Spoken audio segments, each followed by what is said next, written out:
Exterior, we've got the colors to bring your vision to life. And with delivery, getting everything to your door is easier than ever. Shop online to have it delivered or visit your neighborhood Sherwin-Williams store. Retail sales only. Some exclusions apply. See store for details. Delivery available on qualifying orders. 880 ESPN, WHSQ, and WCBS-FM HD2, New York. A Good Karma Brands radio station.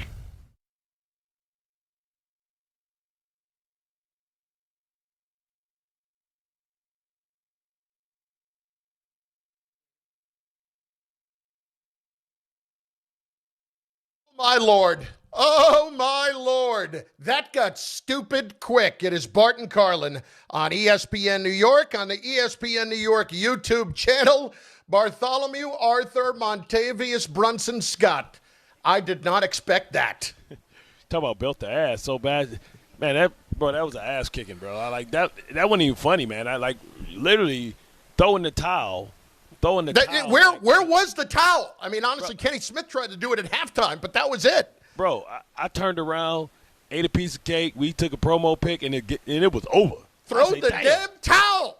I said, damn. I say, man, this should be the easiest event we ever had on the road. We should leave at halftime. It is Bart and Carlin on ESPN New York, on the ESPN New York YouTube channel, where it is your opportunity to be a big part of the program today. And I'll tell you what, those phone lines better start lighting up right now at 800-919-3776, 800-919-ESPN. The Knicks are on to round two after dominating. Listen, let's call it what it is. Ray made this point just a few minutes ago. This was as dominating a 6-game series win as you'll ever see, because you saw one team win 2 games by 1 point, which one game was, in essence, given away. But after being down 2-1, the Knicks just absolutely dismantled the Hawks in every way possible, proving they were the better team. But even I couldn't have envisioned what happened last night. Like, we wanted it to be that moment of just grabbing it and stepping on their neck. I mean, it wasn't stepping on their neck. It was stomping on the body and kicking it while it's down all night long. Holy cow. That was decapitation. That was like, I mean, you look at Johnson, you look at McCollum, they had no answers, and it was early, and it was evident that today was not the day. Like, it was like an 11-point swing, like, from the beginning. Like, it was just like the first quarter. You start legitimately asking yourself, are they going to get 100 in the first half? Yeah, that was absolutely the question. You know it's something when guys start trying to get thrown out on purpose. Like, well, man. To Bart's credit, right before it happened, and the Hawks are down 60 or whatever they are in that moment, and Bart's like, I'm going down like this? No, somebody's getting hurt now. Yeah, you ain't about to embarrass me, man. You sit up here like, man, they should have had Shamet. They should have had McBride. They should have everybody in from the second quarter on. Y'all going to get y'all exercise today. We're going to put these legs up. But it just showed you that what this team is capable of when they stick to the game plan, when they execute. And it wasn't offensively that we were so enamored with how they played. It was the intensity defensively and everybody being on a string. And, remember when it was just like isolate Brunson. They protected Brunson. They figured out how to have their rotations. And they made sure they weren't beat twice the same way. So, I mean, I got to tip my hat off to everybody involved. If you're the Knicks fans, you should be proud. You should be – and I'm a Knicks fan. You should be calling in and kind of, circling the wagon, saying, hey, man, look what we did. And it looks like everything is breaking right your way. I mean – how is it possible that this is all happening? Bro, I mean, it can't be, right? If the listen, this is you have to take advantage when the stars align for you. Now, if the Pistons get knocked out, you instantaneously become the favorite if you aren't the favorite already. We don't know what's going to happen with the Tatum injury. If I'm the Celtics, I sit him down. There's no way I'm about to risk losing him again. Then he's a young star with 2 torn Achilles. We can talk about the compensation. We talk about the peptides. We talk about the HGH. We talk about all the stuff that guys are doing to get back earlier. And you think, it's all good. But at the end of the day, you still had a catastrophic injury. You're coming back earlier than ever before. And if you're Boston, you can't risk the long-term future for the short-term goal gain, even though, once again, this seems like a wide-open Eastern Conference. Don't know if it's a wide-open Western Conference, but right now it's a wide open Eastern Conference. If you're the Knicks, it could be the right time, for the stars to line your way, where you can have a true opportunity to go to the finals. All right, couple of things. We're going to talk about the matchups. We're actually going to have the discussion about who would you rather play at this point, because it's a legitimate discussion, the way that the Sixers are playing at the moment. But first of all, number one, shout out to the fans who came out last night. Oh, they came out deep. They were deep, too. They did. Amazing job. You guys who came out to Calandra's, we just had an absolute blast again. And you guys continue to show up and continue to do a great job. Makes us look good, man. man. Out with you.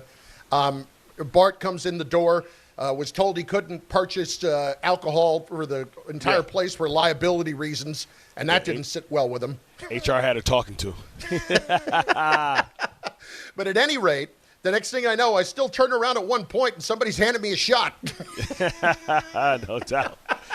But you know what? Kristen and everybody at Calandra's does such an amazing job. It's so good. It is. I mean, Bart, if I have one more person come up to me last night, it must have been at least 10 people who all said the same thing. Man, you were not kidding about the wings. Yeah. And it was unbelievable. And they added different flavors to them because they didn't know what they had. Yeah. They didn't know what they had, so they added flavors. They're like, man, maybe we should add flavors and kind of build around this wing thing. And I told you, I would lie on you. I would never lie to you. You are a star maker when it comes to that stuff. I told Christian yesterday. I said, hey, y'all should try and get these up in the grocery store and put the packets of your sauce in there. Put it in there. Get the microwave heatable type of products in there. Flash freeze that thing. You know what I'm saying? I ain't gonna call them sweet lemon Lou peppers, but that's because they don't got nobody twerking when they do. Like they get a virtual AI twerker that come with it. Can you imagine if you had wings and you have a Scantron and all of a sudden you get an AI twerker, just shake that booty, rock that booty, eat them wings, doodle brown. You go to the supermarket, and how long is it going to be before Magic City sells their own wings with an AI twerker? Yes. Talk to you in the morning. How can I help you? Listen, again. Tessa came out. I had never met Tessa before. Oh, yeah, I didn't know that. I forgot. Yeah, Tessa had came out. Dave, what an amazing Amon night. Shumpert. Hung out with her a lot. He looks like Amari Stoudemire. Bart turns to me at one point and says, "Who does this guy look like?" And I'm like, "I don't know. Vernon Davis's brother." I'm like, how the hell am I supposed to know what Vernon Davis's brother looks like? Oh, it's Vontae Davis. And then he gets a picture of him, and it's like, oh yeah, that looks like. How do I know that? We had Skinny John Goodman. Shout out. He gave me a card too. He flies all the jets in. So like they have private planes, and when the jets come or they have draft picks, they use their flying service to fly all the prospects all over the world. So like we just had the draft, they flew them all in. You know what I'm saying? So when I find the card, I remember who he is, and I'll shout out. You know what I'm saying? Because baby, hey, they sponsor the Jets, maybe you want to shout. You want to do with us? You know what I'm saying? Holler at your boys. I'll do the show live from the Jet. Just think, every time you got these Rutgers games, you're going back and forth, you know what I'm saying? You get the Jet, they take you there, bring you back, you know what I'm saying? G5. That's what my boy need. Anyway, it was fantastic. On Calandra's, we cannot thank them enough because they just... Sorry for messing up your prop cake, too. I apologize. I know. They hand over a plate full of desserts for us to take a picture with. Yeah. And Bart digs right into the carrot cake. And apparently these were props. Yeah. And I didn't realize that. Like they were, just for, to keep them visually looking good.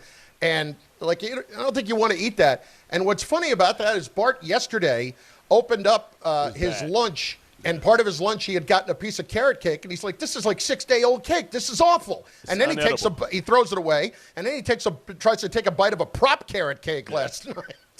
I thought you were going to die from carrot cake yesterday. For real, man. Like they probably had like the plastic glazing over it and stuff like that, sealing to make it look shiny and stuff like that. Y'all almost lost me yesterday. But the actual carrot cake was phenomenal. Yeah, they made it right. They made it right. Bottom line is, all's well that ends well. Awesome, and we love going out there and having the watch parties, but we love having the fans too. It was a great time. Number two, let's get into this game itself. I cannot remember a more suffocating Knick defensive performance over a half of basketball than we saw last night. I can't. Everything the Hawks were doing in the first half turned into turnovers. Now, granted, they took their will, clearly, but the Hawks just absolutely gave up, and the Knicks did not let up. And how refreshing is it to see a combination like that? Yeah, because how many times have we seen like a huge 40-point lead at one point, a 30-point lead, and then the game ends up, it's like they won by 12. Yeah, like somebody's got to make something interesting. Right, they just kept growing the lead, and they did not relent. It's like the Hawks owed the Knicks back rent. You know what I'm saying? It was like they were squatting at their crib, and they finally got a chance it was eviction day. Time for y'all ass to go. I mean, it was absolutely ridiculous what was going down in that game. And I don't mean to pat myself on the back, but I was the one yesterday that said OG was going to be the difference. And I didn't think it was going to be the difference in the first quarter. Yeah, but clap, yeah. I mean, OG has been OG, I would make the argument. He's been worth the money. He's been worth the money in these playoffs for sure. And I would make the argument that you could say that OG in that first round was the MVP of that series. Yeah, that's true. You know, I mean, listen, we saw how things dramatically changed after Game 3 and how they played, but OG had been consistent throughout. Right. He was the one thing that you can count on every day. And you can say Brunson as well, but, what we love about OG is he's a two-way player. Right. So he's affecting the game. It's no plays ran for OG. No, it's no setups to get him an open shot or hey, let's every once in a while it's a back screen or something like that when people are overplaying him. But for the most part, he just goes about his business and he fills in where needed, and that's what you appreciate about him.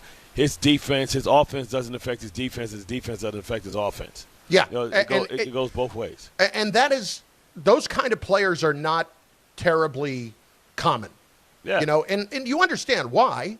In baseball, we see it all the time, but in basketball, especially, like when you're not hitting your shots, the guys who will give you consistent defense, you can probably count on two hands in the league. Yeah, irregardless. Yeah, exactly. Like, you used to be able to count on a guy like Klay Thompson like that. And I'm not comparing OG to Klay Thompson, okay? Yeah. But that kind of thing, like Klay Thompson, if he wasn't hitting his shots, you knew you were still getting defense. But it seems like he's a better scorer than a guy like Ron Artest. So I'm trying to think who's his comp, because he's built and plays defense like Ron Artest because he's a bigger guy. You know what I'm saying? But he's able to guard smaller guys but also much bigger guys. I mean, you talk about, plus minus. I mean, plus 42? I don't know, like plus 4. Like this dude was 11 for 14. He was almost, what? I don't know. Is that 66% from three at 4 for 6? Yeah, that's 67% from 3. And only funny thing is like, all right, Bridges. Now you want to have Bridges when they don't need. You talk about low leverage, low stress type of points. Like, I scored 24. Like I was 10 to 20. Like, okay, we got it. Nice night. I dog. Like John Winthrop, we're talking to him this morning about the game last night, and he's like, even Bridges. I'm like, okay. I'm not going to jump through hoops when they're up by 50 and he's knocking down shots. Yeah, they ain't playing us no more. They gave up. Oh, I'm open. But, I mean, just think about the fact that early in the second half or midway through the second half, the Knicks were up 60. It was like 101 to 40. I couldn't believe my eyes. I was like, but then the Hawks cut it to 53, and Mike Brown calls timeout because he's ticked off. Like, hold on. What we doing out here? Let's not let this one get away. Give me a whole starting 4. Y'all sit y'all ass down. Y'all want to play games? Got to play games? But you talk about it breaking. You talk about it breaking bad, though, man. I mean, Boston's in a fight, man. And then they lose their leader. And, and you look at, the Pistons are fighting for their life. I mean, do anybody care? I don't even know if anybody's watching the Raptors, Cleveland. I think we got to start paying attention to them. We do. We actually do. But there are one or two things more I want to mention about the Knicks from last night, too. Because you and I could not hear this in the bar, right? Right. We couldn't hear the broadcast. Caption. But Lisa Salters, I guess, at one point coming out of halftime, had talked to one of the execs in the Knicks, and I don't know if it was Leon Rose or who it was, but basically said, yeah, we knew that we took their will in Game 4. Okay. And we knew that we had them dead to rights in this series in Game 4. And so far tonight, we have just absolutely, taken everything out of them. But we knew they were done. Right. Because they knew how much better they were than the Hawks as long as they played that way. And to the point, when you say play that way, you have to ask yourself, well, what does play that way mean? Once again, he may not have a bunch of points, but you talk about efficiency. You talk about 10 for 10 from free throw. You talk about what he was able to do, 11 rebounds, and you talk about 10 assists, a lightweight triple-double. You know what I mean? And that's Karl-Anthony Towns. He took and 4 he shots. brought energy. Yeah, 4 shots. That's a Jason Kidd triple-double. Yeah, exactly. You talk about efficient on top, but, like I said all the time, when you see 10 assists, you're responsible for 20 points. Yeah. No matter how you cut it. So add that. He's responsible for 32 points. 32 points at this point is only like it's like a grain of salt or a grain of sand in the Sahara Desert. But, if this was a close game, you talk about productivity. You talk about production. That's hell of a production right there. Listen, all the way around. Like, I don't know how many different just all kinds of compliments we can throw at him. You can say whatever you want today. Like, if you're a Knicks fan today, today's your day. Yeah, bong bing. You know what's crazy? Hold on, bro. Did everybody on the team score? I think every player on the team scored. I've never seen anything like this before. Every player on the team scored. Yes, every player on the team scored. Yeah.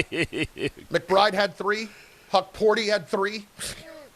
Muhammad had 2. Ariel Huck Porty, 3 for 6 from the line. Yo, bro.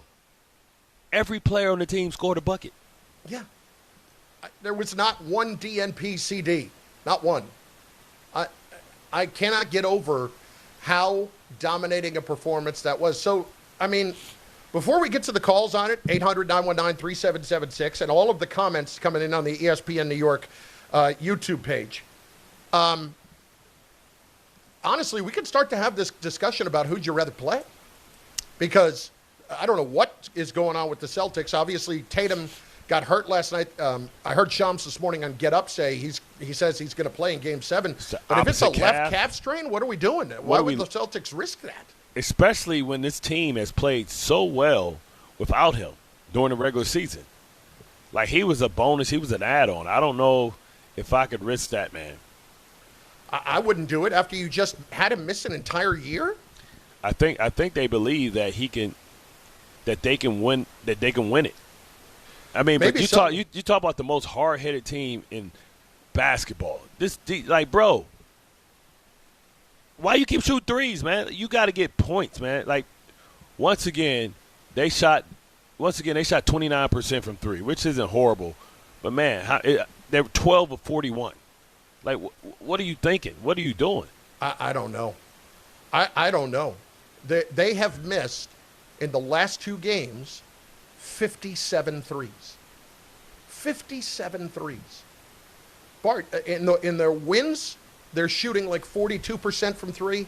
In their losses, they're shooting 28% from 3. And the wins have been double-digit wins, and the losses have been double-digit losses. Yeah. How can you call yourself a good coach with that kind of talent and be that reliant on just one way of playing when you have those 2 guys, especially? Like, I'm all for lauding Joe Mazzulla for the job they did this year without Tatum, but come on. Like, this is going to be a complete and utter embarrassment for the Celtics, where I know that they thought that this was an afterthought type year. No, you can't talk like that now. Right. Not when you're number 2 seed. Yeah. No, dude. Like, you went out, you made all those trades, you got lucky, it opened the door, kept your window open even longer, and you're going to go out like this? You're going to lose to the Sixers? And you'll hear Joel Embiid, I've never beat these guys before. They've been putting belt to ass to Joel Embiid forever. And the fact that, we gave him a lot of criticism. We criticized him heavily when he came back and the team was playing well. He came back and he took all those shots and they lost. But the Joel Embiid that we see is the efficient Joel Embiid, and he's not jumping like he used to, but he's still a big presence in the paint, man. Like, you talk about, he was super efficient. Not super efficient, but, 19 points, 30 from Maxey, 23 from Paul George. Like, that's super balanced. That's 60 points from your big three. You know what I mean?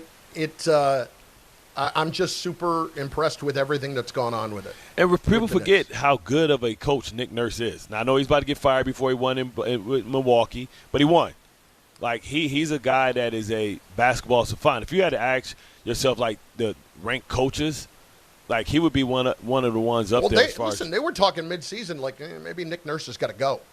Well, when Joel Embiid got he's Norberg, like, and Paul George, it took him a long time to get around. Like, he's a guy that's been injured off and on for the last 2 years. We know that Maxey is something special. He has a breakout year.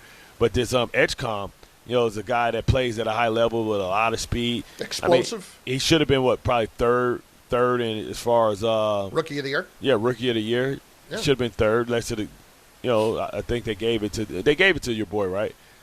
They're giving it to they're giving it to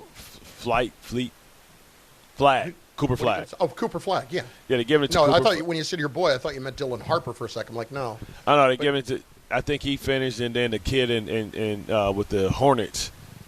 Con Knippel. Yeah, Con Knippel probably was second, and then probably, who knows, Harper and all them other guys afterwards. I think we just got to let the Knick fans fly today. It's your time, baby. It's your time. Bing, bong, bong, bing, bing, bong. I mean, I got people in here, Boston over Philly for sure. Tsunami says they'd rather play Boston. There's a couple other people who are already asking this question about who they would rather play, and that's remarkable to even consider. Like, part of me is like, I don't know. I might rather play Philly just because I fear Jaylen Brown. I fear Jaylen Brown. But yeah, but a healthy Paul George is a longer, bigger version of Jaylen Brown. I feel like Embiid one day can look like he's 74 years old, and the next day look like he's 28. But here's the thing: like, when Joel Embiid is down, they play actually faster with Paul George, Maxey, and Edgecombe. Yeah. Right, and then Drummond comes in, and all of a sudden, this dude who I watched be aloof in Detroit was a star, missed out on a $100 million contract, has been a bit of a role player, like Lopez, Brook Lopez. He's adjusting. This dude is shooting threes now, at a decent rate.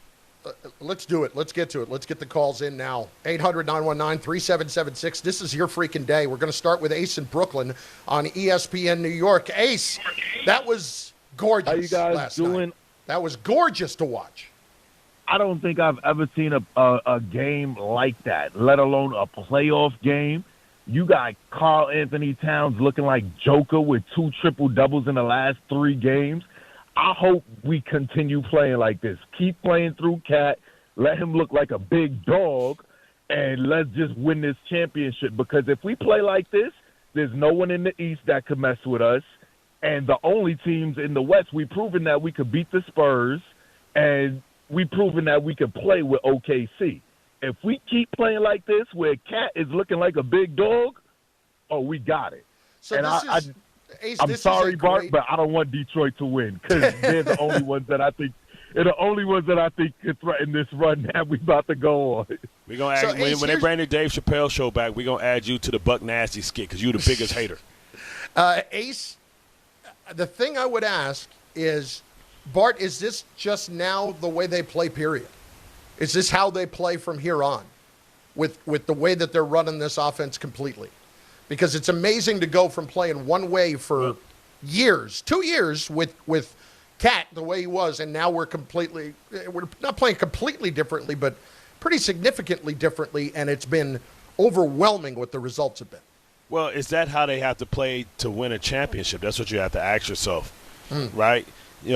That's really what you have to ask yourself. Is this a team that, if you play this way, does that style work when you have Joel Embiid, who's 7 feet, who can smack the ball out of Cat's hands, who can create space? The reason why it maybe worked that way is because they were a much bigger team. Now let's see what's different. Every series is unique in itself, right? That's why you have certain guys that dominate because it's a favorable matchup somewhere else, right? I mean, you got, if you go with Boston, now you have, OG, you have to use him on Tatum if healthy. But Paul George isn't a slouch, and Paul George is playing like Paul George, the Paul George that we know, the Paul George they traded for. So that's so your different matchups. And now, how do you protect Brunson with Maxey? Maxey's a budding star who's going to attack and he's going to push the pace. So you talk about a faster, more athletic team that's going to push the pace but has size just like you. And Kelly Oubre is their defensive stopper, right? He's their Josh Hart, right? He's their rhythm. So it's like it creates unique matchups no matter who wins. You know what I mean? So that's why I really like to see about everything, to see how things work out depending on who they get. Can Mike Brown devise can Mike Brown be the difference in his game planning, finding and exploiting the matchups in the Knicks' favor? Well, we have to get to that next because there is someone that deserves an awful lot of credit that maybe we haven't been fair to. We're doing that in moments. This is your day, Knicks fans. 800-919-3776. Celebrate, speculate, enjoy a nice weekend off, top to bottom, as good as it gets. We're just rolling and just beginning. Bart and Carlin, ESPN New York, and comment over on the ESPN New York YouTube page where you should be watching. Bet the Kentucky Derby on FanDuel, where you can bet on all your other favorite sports. And right now, all customers can get a Derby bet reset. That means you'll get racing bonus back if your bet doesn't win. The app is super easy to use, and you don't have to be a horse racing expert to get in on the Derby Day action. So, bet the fastest 2 minutes in sports on FanDuel. And right now, all customers can get a Derby bet reset. That means you'll get racing bonus back if your bet doesn't win. The app is super easy to use, and you don't have to be a horse racing expert to get in on the Derby Day action. So, bet the fastest 2 minutes in sports on FanDuel. Kentucky Derby and Kentucky Oaks are registered trademarks of Churchill Downs Incorporated. 21 and over, physically present in New York. Verified FD racing account required. Refund issued as non-withdrawable racing site credit that expires 9 days after receipt. Max refund $10 unless otherwise specified. Restrictions apply. See terms at racing.fanduel.com. For help with a gambling problem, call 877-HOPE-NY or text HOPE-NY at 467-369. We have an accident in Queens on the Belt Parkway, westbound around Merrick Boulevard, that has at least one lane closed. Rubbernecking delays on the eastbound side. More delays eastbound approaching Cropsey Avenue, and they cleared a crash on the eastbound belt around Bay Parkway.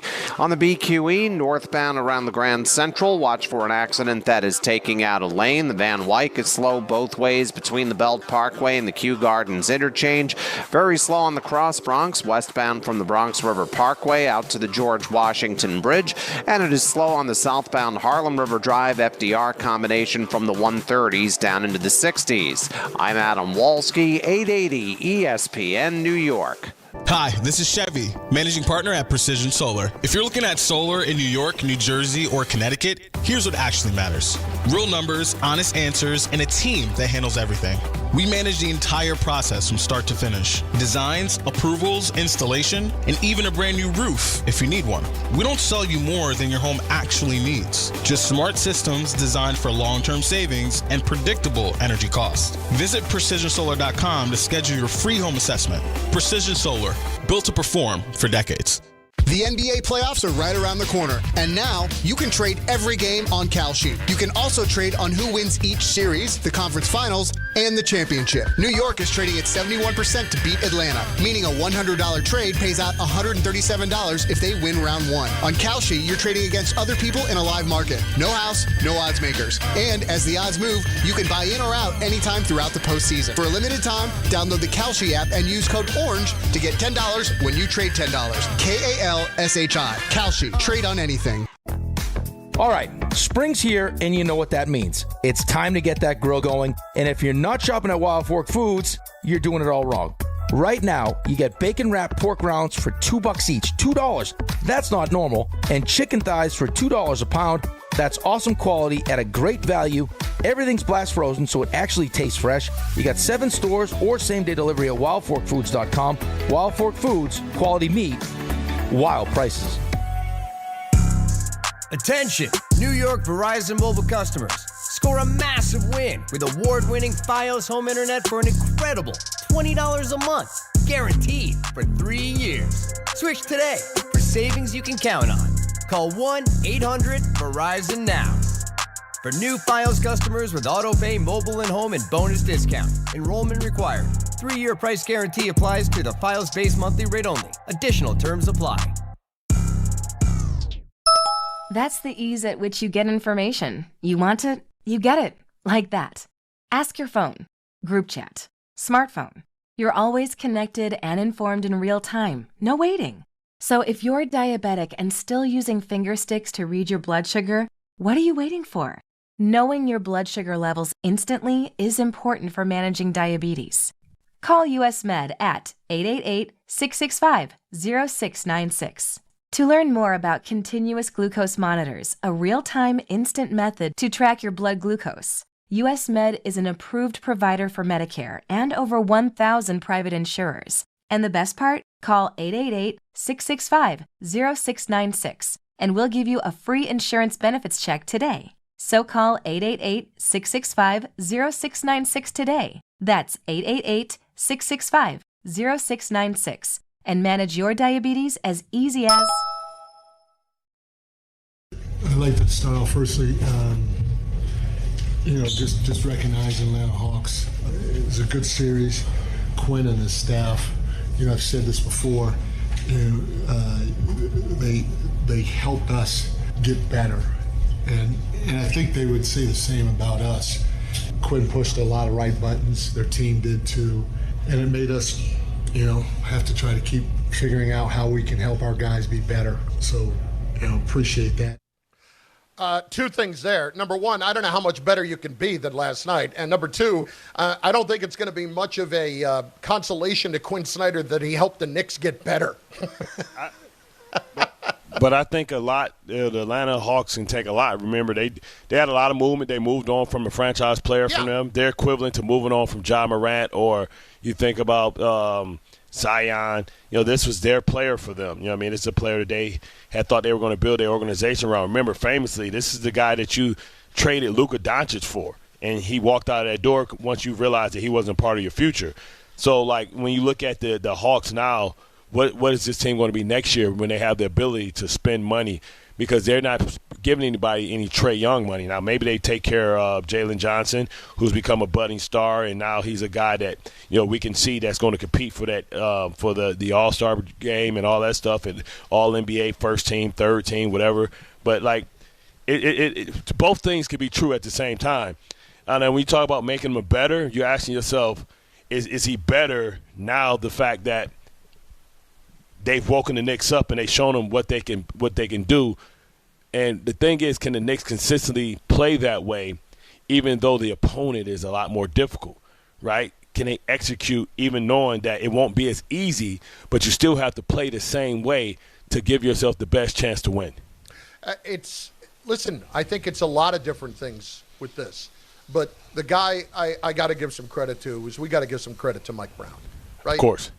Because to be able to have your team adjust like this, to recognize your need to adjust like this, all of that, and to do that mid-series is not an easy thing to do. And we were all questioning this hire as the third or fourth choice last offseason. And look, he very well might get outcoached in one of the next two rounds, okay? That might happen. But for right now, he shut some people up. He shut me up. And yes, they were a much better team, but he made sure they played like a much better team. But we also know in this town, for now, is a real thing. Yes, for now is absolutely a real thing. So it's not for us today. We're not going to do that today. I'm not even going to go there. No, I just want to give him his credit today. Yeah. I'm saying, I'm not going to do that. I'll bury him next week. Exactly. I'm not going to do that. To your point, but in your point, to throw out there to the fans, have Mike Brown done enough? And that's a tough question, because has he done enough? And was this series an eye-opening series so Brunson can see the way that he should play? I don't think I could say that. I know I can't say he's done enough yet, right? I can't say that. Yeah, because this was supposed to win. And this is also potentially going to become a much different road than you would have expected. Like, there is a case come Monday that you and I are sitting here getting ready for game one saying there's no excuse to not make the finals. Yeah. There's no excuse to not make the finals. That could very easily happen. Let's get back to the calls. Let's celebrate last night. Let's do it. Billy's in the truck next, ESPN New York. Billy boy, you got to be loving life today. Flash. What a just straight belt to ass, up and down. Can you ever say that you saw a team win in 5.5? And I'm not talking about the FanDuel line. I have to say, I'll give you credit, but Ray Deanahan actually said that right before the show, that the Knicks actually won this game in 5.5 and not 6. They could have said, they could have pulled everybody out of the G League to start the second half. It would have made no difference. They could have won with Bronny. Yeah, they could have won with Thanasis. Exactly. Thanasis, let them get that Bronny. extra.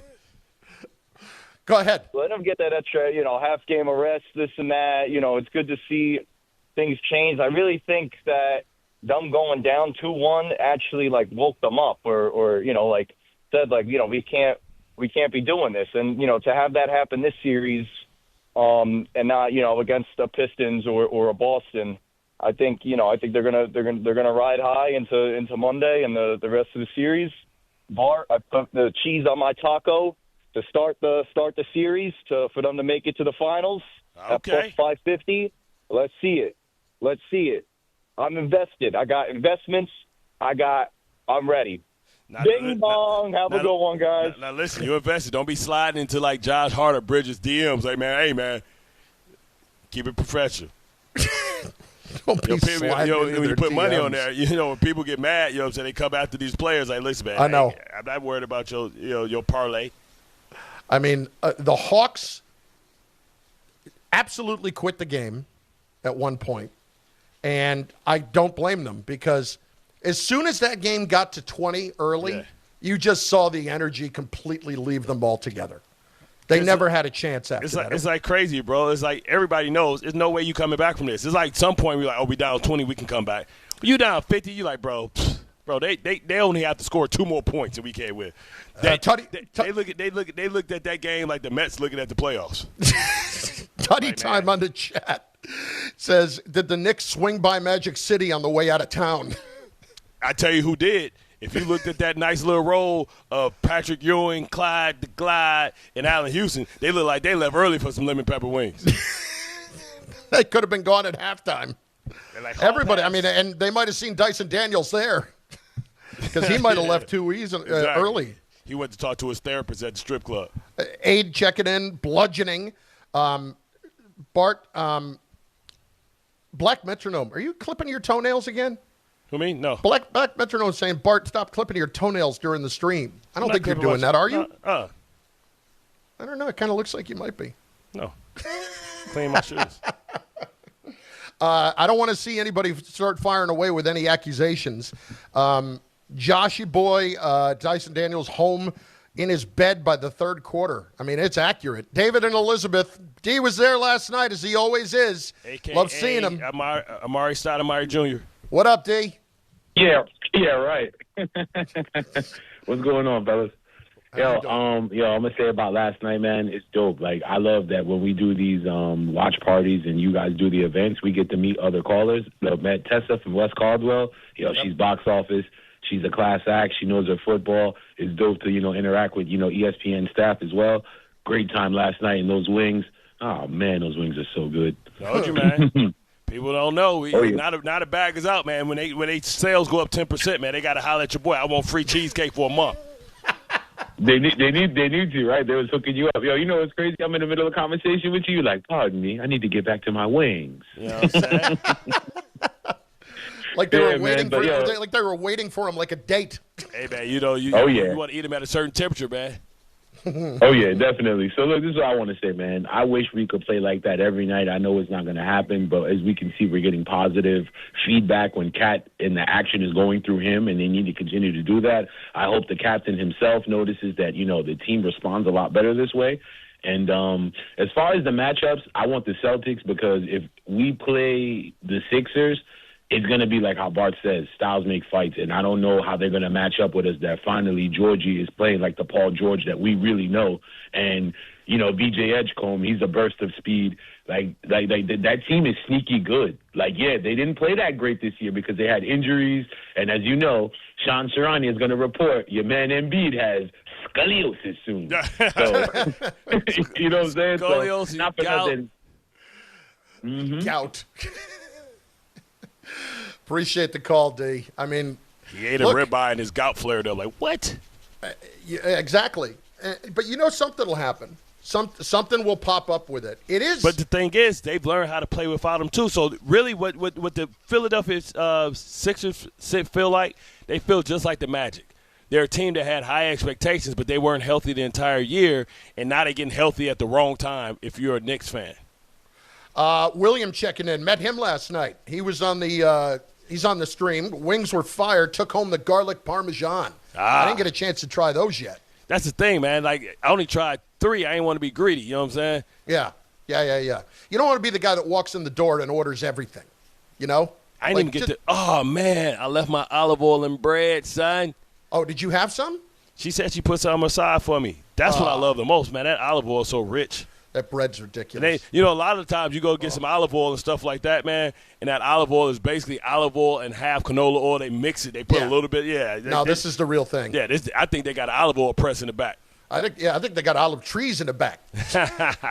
It's Bart and Carlin on ESPN New York and on the ESPN New York YouTube channel at 800-919-3776. Knick fans, it is all about you. The lines are open. Fire them up. Get involved in the chat. We have got you covered all day today. It is a Knick day with a weekend off, getting ready for next week and the next round on ESPN New York.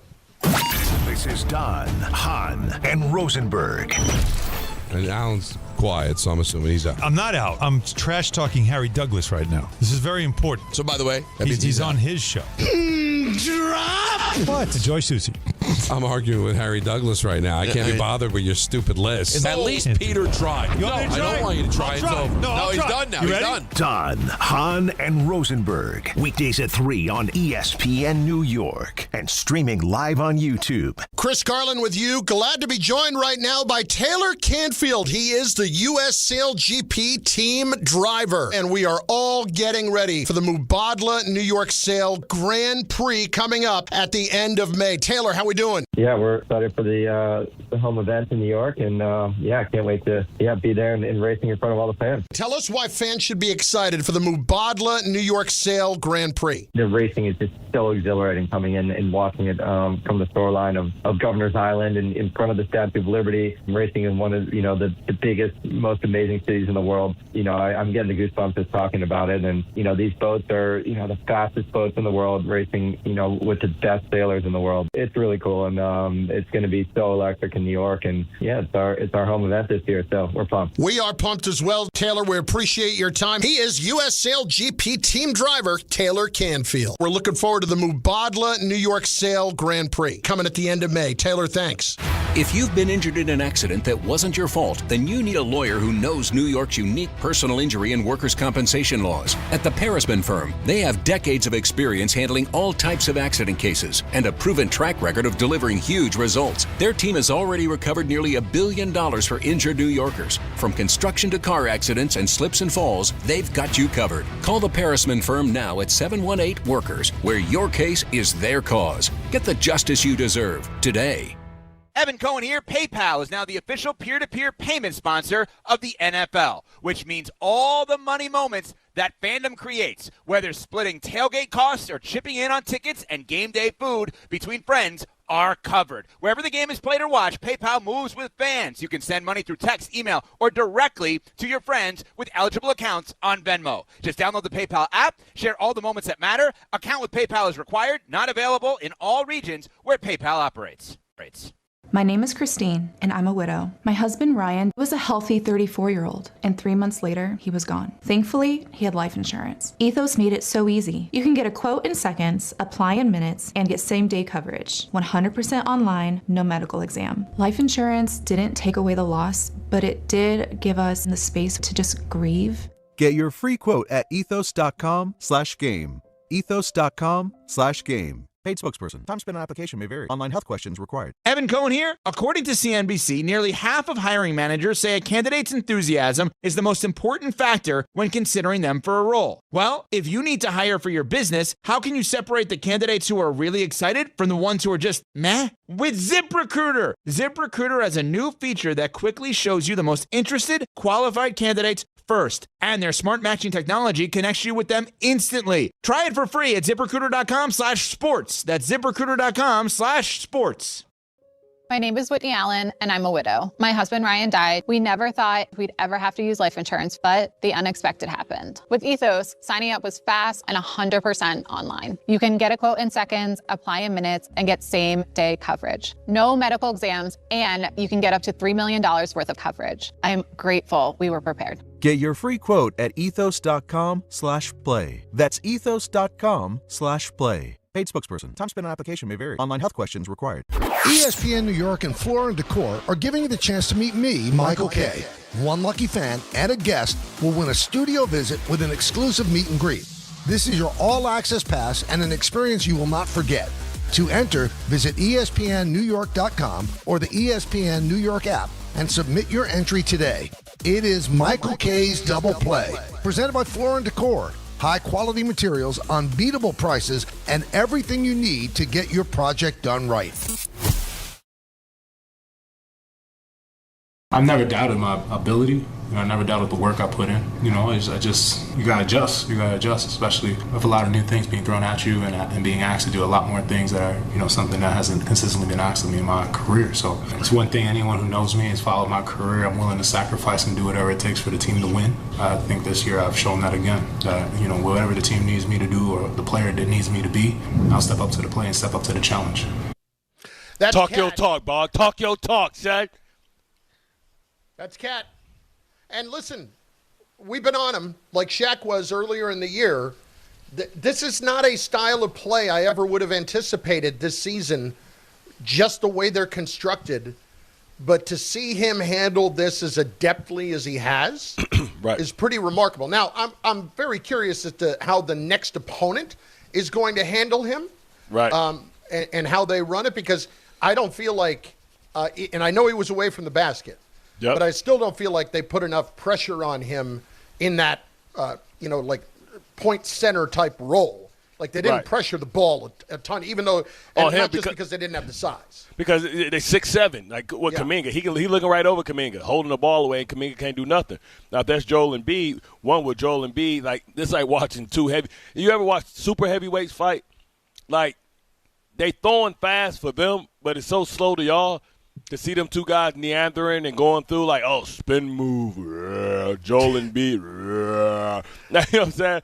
But like Joel Embiid might not want to go out to the three-point line because he'll open things up, because Joel don't really like to play out there because he don't have the foot speed that he used to get back.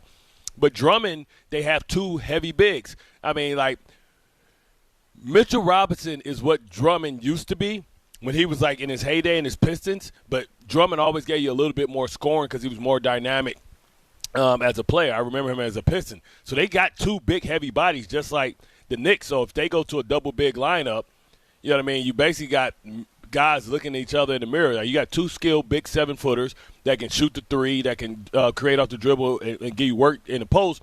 And then you just got goons that's a rebound and defensive like guys. Only difference is Drummond has added the three-point shot to his repertoire. 800-919-3776, 800-919-ESPN. Chris in the Bronx is next on ESPN New York. Chris, what's going on? What's going on, gentlemen? I don't even want to talk about how the game was because it wasn't a game. Self-explanatory. But, I'm still in shock, so I really don't know how to express myself.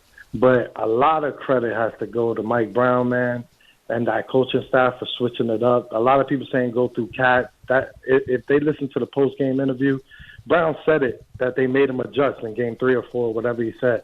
And this is the outcome. Like, we destroyed them. And just that confidence of all our starting five. There's no starting five in the East that does this. when everybody's hot the way it is. Not saying it's going to happen all the time, but you got to give Mikal his break. He's doing good as a defender. Like, when we lose, yes, there's a lot of ways you can point at, multiple ways that you lose. But Chris, come on, he was the reason why we got past Boston last year. Chris. I'm just saying. Yes, no, you're right about Boston last year, but Chris, let's be careful. Five picks. It's not worth the 5 picks. It's not. That's a gimme. But Ain't I'm worth just the saying, money as far as, either. It's not. Yeah, I get it. But I still like the fact that all 5, you have the wing. You have the wings the way we play, and there's no 5 on the East that could do that. Like, when OKC is hot, that's how they play. Oh, okay. That's the amount of points they drop. Like, this. If we could play like this, and the confidence in Brown and the coaching staff adjusting and seeing what Cat can do when it's ran through him. But this is Brunson's team. It is what it is, and hopefully everybody does what they do. Man, the sky's the limit, man. I don't want to get too high on myself, but on the Knicks. But, like, this is great basketball, man. Shout out to the Knicks, bro. Listen, they're doing what they need to do. Chris, I'm even going to let it go, and thanks for the call. I'm not going to get crazy. But today I have to let everything go. Yeah, I have to let everything go today. Like, I'm not gonna do anything that is going to ruin any of your happy day today, because you deserve it. This was a beatdown in epic proportion. Is this like a historical Game 6 closeout, or is this the highest margin of victory? From what I saw this morning on Get Up, it's the 3rd highest margin of victory in a playoff game. I don't know about the closeout. Like last year, the Cavs won a game by 55. Oh, okay. Which I had forgotten about. And then there was another one by 54. This one by 51 may have been the biggest closeout loss of all time. But I'm not positive on that yet. I will come back and have that information locked up for you. But point being here, you can say anything you want today. Yeah. Anything. I am not going to judge you. It is your day. You enjoy every last bit of this, right? But you stopped him at Bridges. Like, wait, I said y'all. I didn't stop him. It was like a speed bump. Hey, think about this. Hey, Chief, speed limit's 25 here, okay? Let's get back to it. How about Q in Uptown? Q, what's going on, bud? How are you? Bing bong. What's up, guys? You definitely had to stop Chris. Chris was on too much of a high. Wait till after the finals for that one, Chris. I think that Mike Brown and the staff, everybody deserves credit. The GM, we got one of the deepest teams I've ever seen. And it's really cool to see the adjustments being made, because Atlanta actually did a really good job with adjusting their lineup in Game 2, and to see us do a second adjustment on top of that and then take control of the series, it was absolutely beautiful. It's something that we've been missing for a very long time. The other thing I wanted to get to real quick, besides, probably cut me off after this, but I love you guys, love your show. OG Anunoby reminds me of young Kawhi Leonard before the spotlight was really put on him. Just plays good defense, both sides. And the work that OG did in this offseason really, really, really should be praised. The man came back stronger, bigger, with more repertoire to his game. It's just really amazing to watch. I'm very proud of this team, very proud of New York. Everybody live on a good high. Again, I'm going to let everything go today. Well, the fact that the mannerism, he doesn't talk a lot. He's not demonstrative. Right. He goes about he his business. Saying. I listened, I understood what he was saying, and I let it go. This is the new me today. I'm not going to ridicule you for any statement that might be taken the wrong way. That's all. Especially when OG puts up 20, when he puts up the points he put too, and the efficiency. He's 11 for 14, and he defends like he does. Yeah, you can call him Jesus Shuttlesworth all you want for right now. You can get away with that today. Only today. His daddy today. Rich is down in Atlanta. Rich is next on ESPN New York. Rich, what up, brother? What's going on, fellas? Thanks for taking my call once again. My call like about a month and a half ago was down on Brown. I still don't like him, but I got to commend him for the adjustments. And OG is definitely my favorite player on this team right now. I don't know how he couldn't be, but listen, I was highly skeptical of Mike Brown. And it's not just because, listen, I am absolutely somebody who will believe in the thought that sometimes you just need a new voice and a coach can wear people out. And I think that was what was going on with Tibbs. So I don't, when they did it, I didn't think it was great, but I understand how somebody can wear you thin. And Mike this year, just from a results standpoint, so far we cannot argue with it. Now, we might be arguing with it if they don't get to the conference finals or the finals, but I can't argue with it right now. After falling behind like they did in this series, I'm not saying they would have fallen apart, but while I was never worried, there are other teams where you could see this go the wrong way. Yeah, and he put on a masterclass, right? He made the adjustments, and that was the biggest criticism about him, right? The biggest criticism was that they don't he doesn't adjust well. He's not authoritarian enough, or he's not. You don't know that he's the boss. Guys run over him. This is all Matt Barnes, but I think what he's showing is that coaches evolve as well. Remember when Tom and Ray point out? Remember when the Hawks took the foot off the pedal to choose to play the Knicks? Yes. How'd that work out for you? Shaq was hilarious yesterday. The fact that somebody made a body casket that made it the dimensions is crazy. Yeah. Listen, I saw some headline today, somebody saying inside the NBA is over. I'm like, you're out of your mind. Yeah. Listen, the problem is we just don't see him as much because we're not used. It's all over the place. It used to be Thursday night basketball belonged to them. We went to TNT and we knew where to find them. Like a lot of times we don't know, the game's on ESPN tonight, or the game's on Peacock tonight, or the game's on Prime tonight. So it's hard because we don't. It's not. They didn't do as many shows as they used to do. Listen. I'll take it any day of the week because they're still funny. I look up and see Kenny waving a little white flag. Man, Kenny, I think that was paper towel.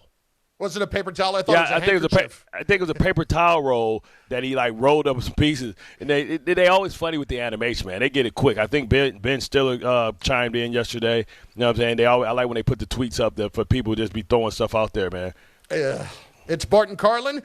So who would you rather have? We'll get into that next. ESPN New York. This is the Michael Kay Show. A small market team can't make a mistake when it comes to money and length of contract because it could cripple them. The Mets are not going to be crippled if in the 4th and 5th year of his contract, Pete Alonso was not the same player. So as you're building this Nirvana-like team that you're trying to build in Queens, 2026 looks like it's shot. Are you happy with that? Ask yourself this question, Met fans. Would you be better off with Alonso and Nimmo now than what you have? The Michael Kay Show. Weekdays at 1 on ESPN New York and streaming live on YouTube. Knicks fans, it's time to hit the court with BetMGM, an official sports betting partner of the New York Knicks. Download the BetMGM app today and add a boost of excitement to every New York game day with same-day parlays, live betting options, player props, boosted odds specials, and the best daily promotions in the business. With the BetMGM app at your fingertips, you can experience the excitement of betting on your favorite players and get in on all the blue and orange action as your New York Knicks drive the lane. Find out why basketball fans love BetMGM, an official sports betting partner of the New York Knicks. BetMGM. Make it legendary. BetMGM and GameSense remind you to play responsibly. See BetMGM.com for terms. 21 years of age or older to wager and physically present in New York and New Jersey only. Subject to eligibility requirements. Gambling problem in New York? Call 877-8-HOPE-NY or text HOPE-NY 467-369. For New Jersey, call 1-800-GAMBLER. Life is motion, but for Jaime, debilitating pain in both hips brought everything, including family time, to a halt. Every doctor told me the same thing. They would do one hip at a time. At White Plains Hospital, Dr. Jacob Totka's unique expertise provided an alternate approach by replacing both of Jaime's hips on the same day. In just 2 hours, I got 2 new hips, and I went home that day. White Plains Hospital, among the best hospitals anywhere that just so happens to be here. A member of the Montefiore Health System. Hey, New York and New Jersey, commitment issues? No problem. Now you can get unlimited talk, text, and data for $25 a month forever, as in for life. Switch now at boostmobile.com. After 30 gigabytes, you may experience slower speeds. Pay $25 a month as long as you stay on the Boost Mobile Unlimited plan. Evan Cohen here. PayPal is now the official peer-to-peer payment sponsor of the NFL, which means all the money moments that fandom creates, whether splitting tailgate costs or chipping in on tickets and game day food between friends, are covered. Wherever the game is played or watched, PayPal moves with fans. You can send money through text, email, or directly to your friends with eligible accounts on Venmo. Just download the PayPal app, share all the moments that matter. Account with PayPal is required, not available in all regions where PayPal operates. Progressive knows there's no one more important to your team than your pet. They're like your top draft pick. And it looks like Chuck has selected Pepper the Corgi. Bold pick there, Deborah. Yeah, Rich, Pepper has a high ceiling for sure, but he does have a tendency to bark at every tree. Yeah, he brings a lot to the table, but also takes a lot off of it, especially when it's been left near the edge. Nothing left to do now but suit him up for the dog park. Protect your top draft pick from injury and illness with Progressive Pet Insurance. Get a quote at Progressive.com. Progressive Casualty Insurance Company affiliates and third-party insurers. Not available in all states or situations. Covered subject to policy terms. ESPN New York. Now streaming live on YouTube. Subscribe today and watch the show. WHSQ and WCBS-FM HD2 New York.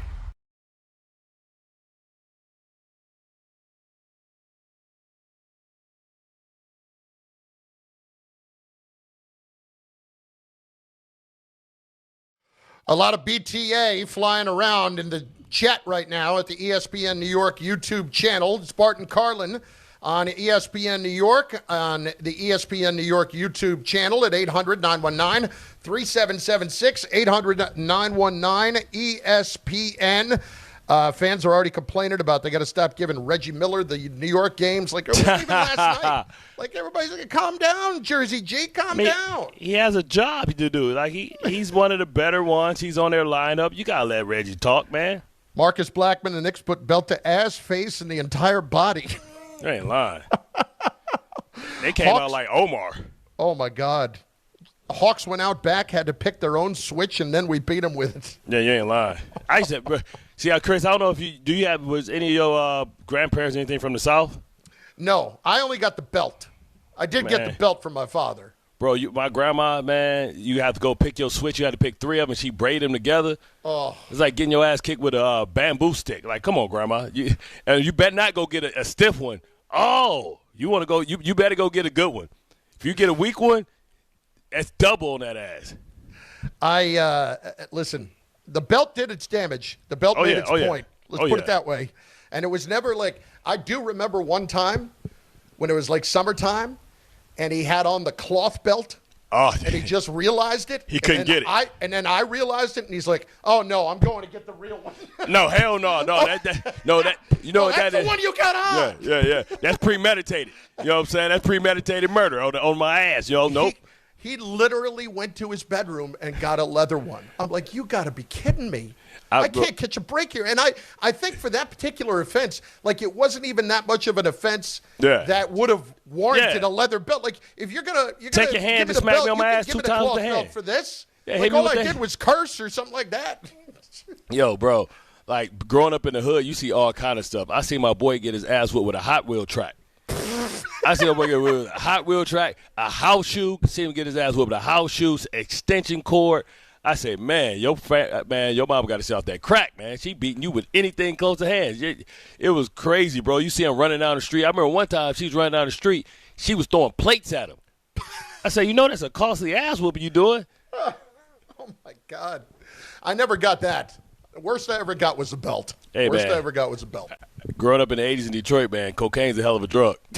You think Charlie Murphy got a celebrity Hollywood stories. I got some stories for that ass.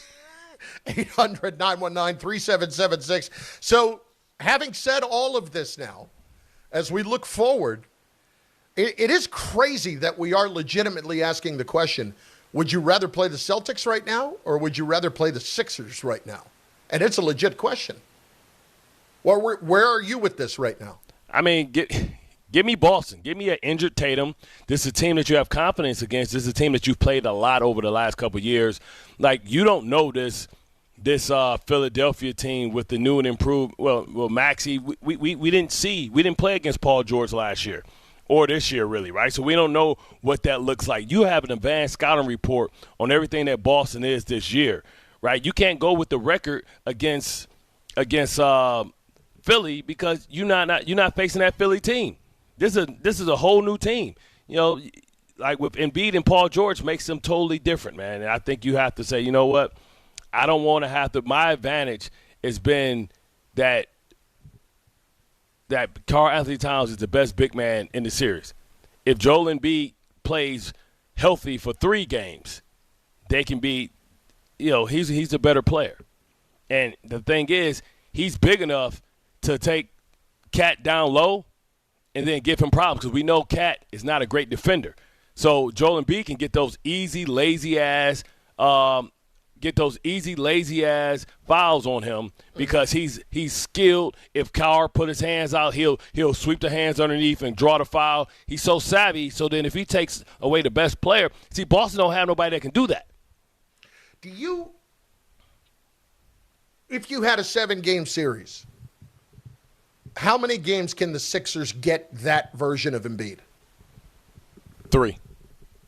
But I kind of agree. But then you need to find a way to win one of those. Right, but the crazy thing is, like, you get that Embiid, but then when you don't have him, now you're playing a team that's on a track meet. Yes, this is true. It does change their style completely. Now, Anthony, Andre Drummond ain't gonna put the pressure on Cat from an offensive standpoint. But Edgecombe and those guys and Maxey are going to be running. Yeah. Right, and then Paul George is, man, he looking defensively, he's looking crazy too. Now, he looks healthy. I can't believe this is where I am basically a week after saying I don't see how the Knicks would beat the Celtics. Yeah. Like, that's now it's like, give me the Celtics. Yeah. And it's not even because, like, even if Tatum was 100% healthy, I might still be saying give me the Celtics. Because at the very least, I know that Missoula has done an awful job of figuring out how to win games without hitting threes. Because Bart, you cannot have that level of talent and be a one-dimensional team. That level of arrogance. Yeah, I mean, on his part, yes. Yeah, what are we talking about? Bro, this is how you lost to the Knicks last year. Like, with huge leads, and you let teams back in, because what happens when you're not shooting well from a three-point? Long rebounds. Long rebounds turn into what? Transition turns into points. I honestly, I can't believe I'd say it. I'd rather play Boston right now. And I would even take that part of it out, the health part of it out. Even if he was healthy, I'd rather play Boston right now, just based on how the dynamics of how these teams are all playing right now is playing out. I might. And it also begs this question, too. Let's just argue for a minute that the Knicks end up, and due respect, I'm just presenting a hypothetical, so do not take this as anything personal. How is it going to look? Like, I'm not going to care personally, but how is it going to look if the Knicks get the Hawks, then they get the Sixers, and then they get the Magic or the Cavs in the conference finals? You just made it personal. I'm sorry. I didn't mean to. The body ain't even cold yet, man. Listen, I think you're winning the series. I think you're winning the series. But, I mean, that's a ridiculous path, is it not? Yeah. That's not a path. Somebody brought you an escort. And I don't mean the good time kind. I mean the kind that's just going to shuttle you through traffic right to the finals. Yeah, this is Drake May territory last year. Like, what? They playing C.J. Stroud? What? Bad. What, they playing the backup in Denver? Bad. Oh, my God. Bart and Carlin, ESPN New York, 800-919-3776. So that's the question right now. Who do you want in the next round? Do you want Boston or do you want Philly? Lines are open. Also get in on the ESPN New York YouTube chat. Chaos in New York if New York beats the Celtics again. That from Tuddy. We can run with Philly with GTA, McBride, Bridges, OG, Hart, and Clarkson. That's from William. Hey, listen, that's not the combo of winning the series. That's not the combo of beating them. Hart, McBride, like Alvarado. Listen, they're all you can run with them. You still got to score. You still would say that Maxey, would score. You would say that Ekholm could score. You say that Paul George, if they run it, they bigger, bro. Nah, come on now. Gilberto on the truck is up on ESPN New York. Gilberto, what's going on? Yo, what's up, Big C? Nostradamus. Boy, yo, I tell you one thing. I agree with you 100% when you just said Boston would be the better opponent. And you're right. You seen Tatum yesterday on a gimpy leg. He was complaining about the same Achilles. You saw Jaylen Brown getting a little upset because he wasn't getting any help from the supporting cast. Sorry about that, guy. I'm just you do what you got to do. Yeah. So, you know what I'm saying? Bart is right, 100%. You know what I'm saying? I really hope that we meet Detroit in the semifinals. You don't mean that. You don't mean that. Why you want to mess with Smoke? I know I just heard you. I'm just saying. I'm looking more forward to meeting your team, Bart, okay, than meeting anybody else. Should I have ever said we're going to let anything go today? Yeah, bro. I want to put all this talk to bed. You said you were going to allow anything, right? Okay? Go ahead. Detroit and New York, it's personal.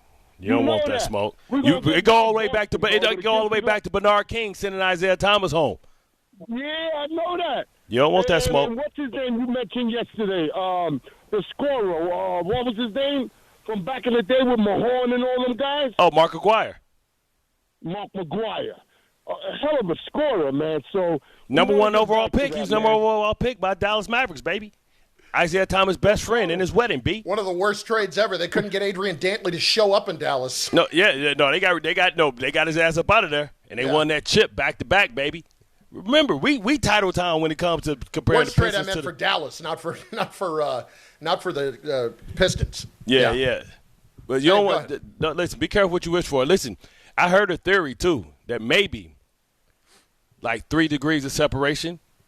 You know who's from Michigan, and you know that the organization that he's playing for, the owner is from Detroit, and he's in a Western Conference. And he would be the perfect partner for Cade Cunningham in the future. He would relieve all the pressures. We don't need Duncan Robinson because we'll have space, and he's a shooter. You know who I'm talking about? This will be the first time. I usually don't say don't go. I usually say you can't be too light-skinned. This will make the Pistons light bread central. I'll throw Bradley Beal? Nope. You're going Booker? Yes, Devin Booker's from Grand Rapids, Michigan, baby. Come home, Devin Booker. Restore order in the Eastern Conference, baby. Even if we do win this year, we still going to go get Devin Booker. Forget. Yeah, boy, y'all don't want – Trey Murphy maybe. But no, y'all don't want to see – man, y'all see a Dynasty City, baby. Listen, don't worry. We got all our draft picks. I don't need you talking about the offseason right now. I need you hanging in with what's going on at the moment because I think you're winning. I'm not trying to, I have wood here. I'm knocking on the wood. I am not trying to jinx you at all. I think you're winning this series. And if you do, it's going to be an awesome run over the next few weeks because I think the Knicks will get an opportunity to face the Pistons. That'll be good. Knicks fans, if that's what y'all want, we'll give you what you want. But remember, you asked for this. Remember, I don't know if you guys remember Harlem Nights. Don't take this ass whooping personally. Harlem Nights is such an amazing movie. You can never get on me for not having seen that. I've seen that many times. You get extra points, man. But I tell you what, man. Della Reese in that movie? Come on. Yeah. Come on now. Oh, you want to shoot me in my pinky toe. Go ahead, that is. I shoot that crusty nub thing off. Here's Derek in Hillside. Next, ESPN New York. Derek, what's going on? What's going on, fellas? How we doing today? Kuda Matatos. We good. Bing bong, baby. What you mean? Bing bong. Man, them Knicks, they must have watched that Michael movie because they decided to come out as Joe Jackson yesterday, boy. They was whooping tail all over that court, man. You know what's crazy, man? Like, go ahead. No, go ahead. No. All you, baby. All you. But y'all was asking the question, who I want to play if I'm the Knicks. If I'm the Knicks, I'm feeling so good today. I'm like Bill Duke in Predator. I'm going to have me some fun. I want all the smoke. Sweet George, she all I need. Sweet George, she all I need. I'm going to have me some fun. And then he got his head got shot with the triangle after that. So remember that part too. Straight smooth. But yeah, man, the Knicks, man. But I agree with you guys. I would want Boston more than Philly. What's the name? Philly. Philly. Yeah, Philly. Because if you think about the matchup that with the point guard matchup, Tyrese Maxey is going to come at Brunson, and you really can't hide him going against Philly. Against Boston, you could able to hide him more. Like whether you have him on Derek White, who's not too much of an offensive option. Like he's more of a 3-and-D guy. He don't really break people down or anybody else. Because now they don't have Tatum, so now you're probably going to bring a Sherman or a Hauser that you could probably put Brunson on. It's a better matchup for them. Carl's going to probably eat up Cater down there in the paint. It's a better matchup all the way across the board. Philly is on a high right now, and like you guys said, you're not really sure because you haven't really matched up against Paul George all season, so you don't know what he's going to bring. Joel been in and out of the lineup, but you know when Joel and Carl go against each other, it's like you basically cancel them out because they both are going to put up their numbers. So it's just about matchups, and I think it would be a better matchup for them to go against Boston than Philly. Thank you, guys. Appreciate it, D. I don't think it would be better right now to go against Philly, and I can't believe I'm saying that. Like, I know we're prisoner of the moment. I understand that. I can't fathom right now, with everything involved with the Celtics, that they're not easier to play when – I mean, you're right. Just the arrogance of how they're playing. Yeah. Just the arrogance that we don't care. We're going to keep playing this way, and we're going to beat you, but actually we're not. Because we saw them like, oh, they can't shoot this bad 2 games in a row. Like, oh, they did. They can't shoot this bad 3 times in a row. Yup, they did. Then it was bye-bye. At least, like, we would not have called it arrogance with the Knicks. We would have called it more stupidity. But, like, the Knicks altered the way they're playing. Yeah. Pretty drastically. And let's see if Brunson sticks to the game plan. See, because what happens is when things go bad and say you play the way you're supposed to play and you still lose, then you revert to who you were. Let's see if they really, truly believe that this is the path going forward. Game Time is brought to you by Tullamore Dew Irish Whiskey, because when it's game time, it's Tully time, 7 o'clock tonight. Yankees hosting the Orioles. And then at 9:38 specifically, the Mets travel to face the Angels. Oh, God. Whew. Coverage does begin on 880 ESPN New York starting at 9 o'clock. So be locked in for that. Peter Alonso coming back. Remember the words he uttered on my show? I'm always available. When he was talking about he better than Aaron Judge. Yeah. Yeah, now you got a new That was you and Han a good, 3-4 years ago? Yeah, man. I remember that. Had the polar bear on talking that talk. Now they gave his ass an Amtrak ticket. He ain't even in the same market no more. Mets Angels. Oh. God. Oh, man. Well, at least we get to see Trout and Soto. That's true. 2 of the greatest hitters of our generation. This is true. You could sit. You could fall asleep to the radio. That's what I would advise doing. Tullamore Dew is the original triple distilled, triple blended, triple cast matured Irish whiskey. Be sure to grab a Tullamore Dew or try the new Tullamore Dew Honey during today's action. Glasses up to enjoying Tullamore Dew responsibly. A mutual friend of ours called me yesterday, and this is about the extent of which I will talk about the Mets today. A mutual friend of ours, you and mine, called me yesterday and said, do you think that SNY would ever cancel the Mets like a bad TV show? Like the rest of the season? Mid-season. Like, you know what? They just show what they show? They show Three Stooges, Lord and Hardy or something like that, man. Oh, man. Let's go. Next is Tessa in West Caldwell. It was an honor and a privilege to meet her for the first time in person last night. Tessa, it's great to see you. How you doing? Thank you so much. I appreciate you guys taking my call. I'm actually doing great. I had such a wonderful time. You guys are the best. Exactly how you are on the radio is exactly how you are in person. And it was a pleasure meeting you guys, and I just had a wonderful experience. The whole crew that was there was awesome. But it was what I did not know, Tessa, what you told me is that, Bart set you up to, you won a bet with him, and he was taking you out to dinner. Bart sent you a car? Like, he did all that stuff. Yeah, Bart is amazing. Yeah, because I basically told him, no, I'm not dealing with the traffic, so I don't know how I'm going to get there. You need to come to New Jersey. But Bart's so busy, so he just surprised us, and he sent a car because my sister came with me, too. He was awesome. We went to a beautiful restaurant and just had a great time. We just had a great time. Bart is awesome. He knows it. He is the best. I pay up my bets, son. He did. He really did. Because it was just about to go to. We was just supposed to bet just to go to dinner somewhere. I was going to take him somewhere, him and Alan, or they was going to have to take me. But I won, which I knew I would win. My Lakers. Come on out. But yeah, of course, you know how to go. But Lakers in 6. But anyway, so he lost, and he really did. He went above and beyond. It was awesome. It was really awesome. Well, we were so happy to see you last night. It was once I realized it was you.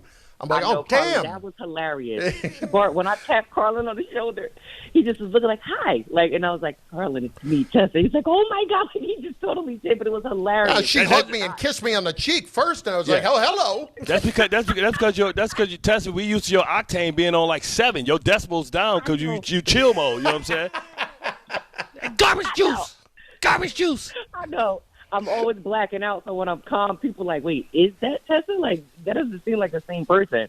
My voice, or I sound like an 80-year-old man that's been smoking cigarettes since he was 5. No, you don't sound like that. You don't sound like that. It was just a pleasure. You guys are just wonderful. You know how much I love the show, and I just, wish you nothing but abundance of success. You guys are awesome. I just appreciate it. And hanging out with me yesterday, that was like really awesome too. My bestie that was there, she was so starstruck from you guys because she listens to you guys now because I tell her to, and she's like, they're awesome. She was like, they are really the same from the radio. Like, they're funny, they're just outgoing and just down to earth. She's like, but they're stars and they act like they're not. I was just dying. I was looking at her laughing, but she had a great time too. So well, we had a blast, and let's not throw around the word stars, at least in my case, too much.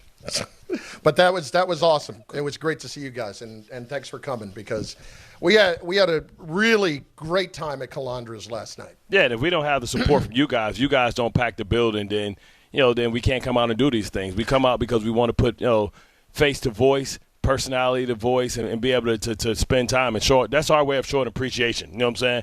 And we had the $5 margaritas with the free flight. I saw people with flights. I'm like, flights of margarita.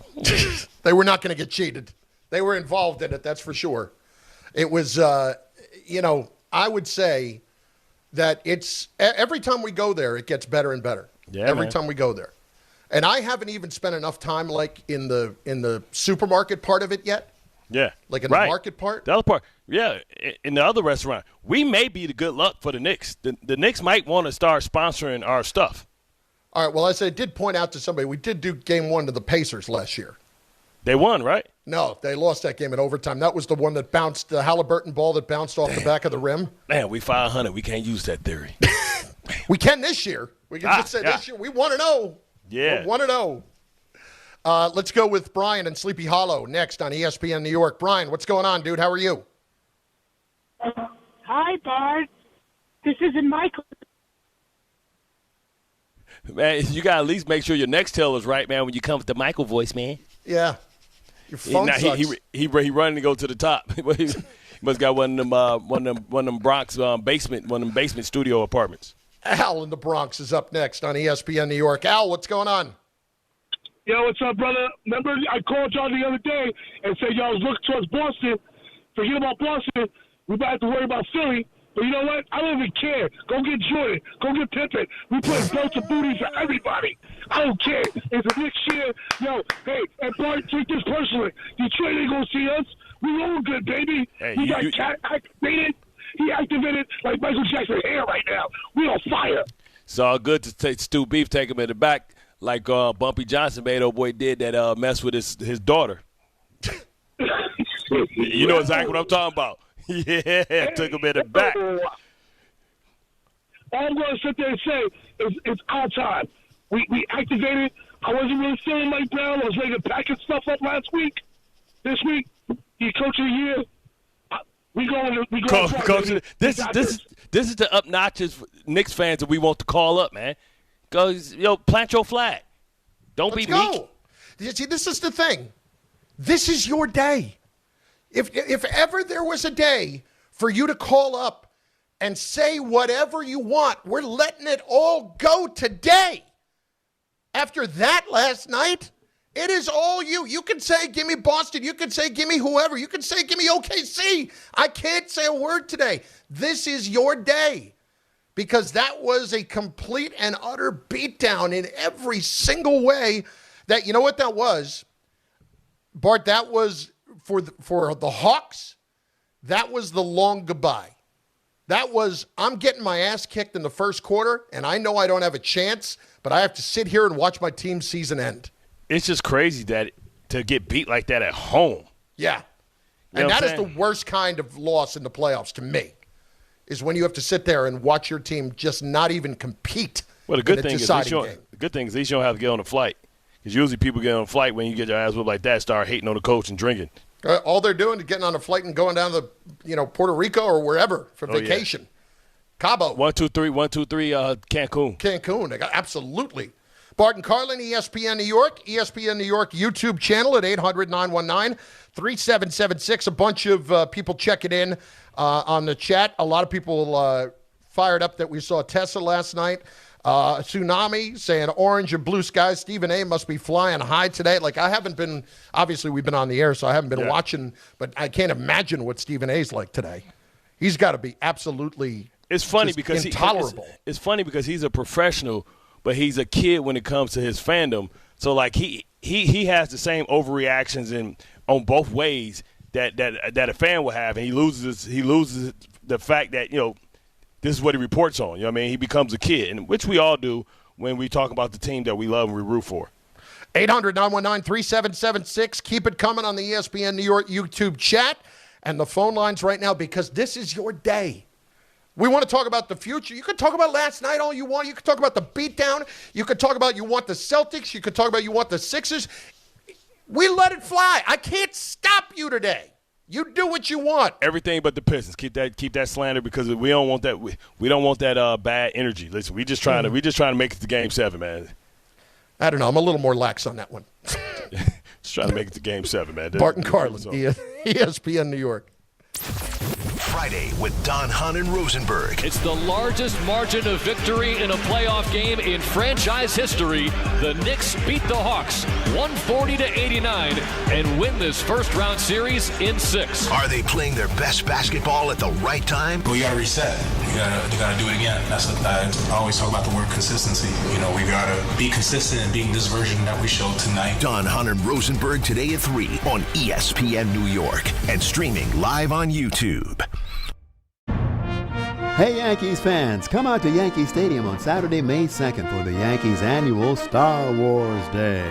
Enjoy special appearances by some of your favorite Star Wars characters, and the first 18,000 guests in attendance will receive a Max-free Mandalorian bobblehead.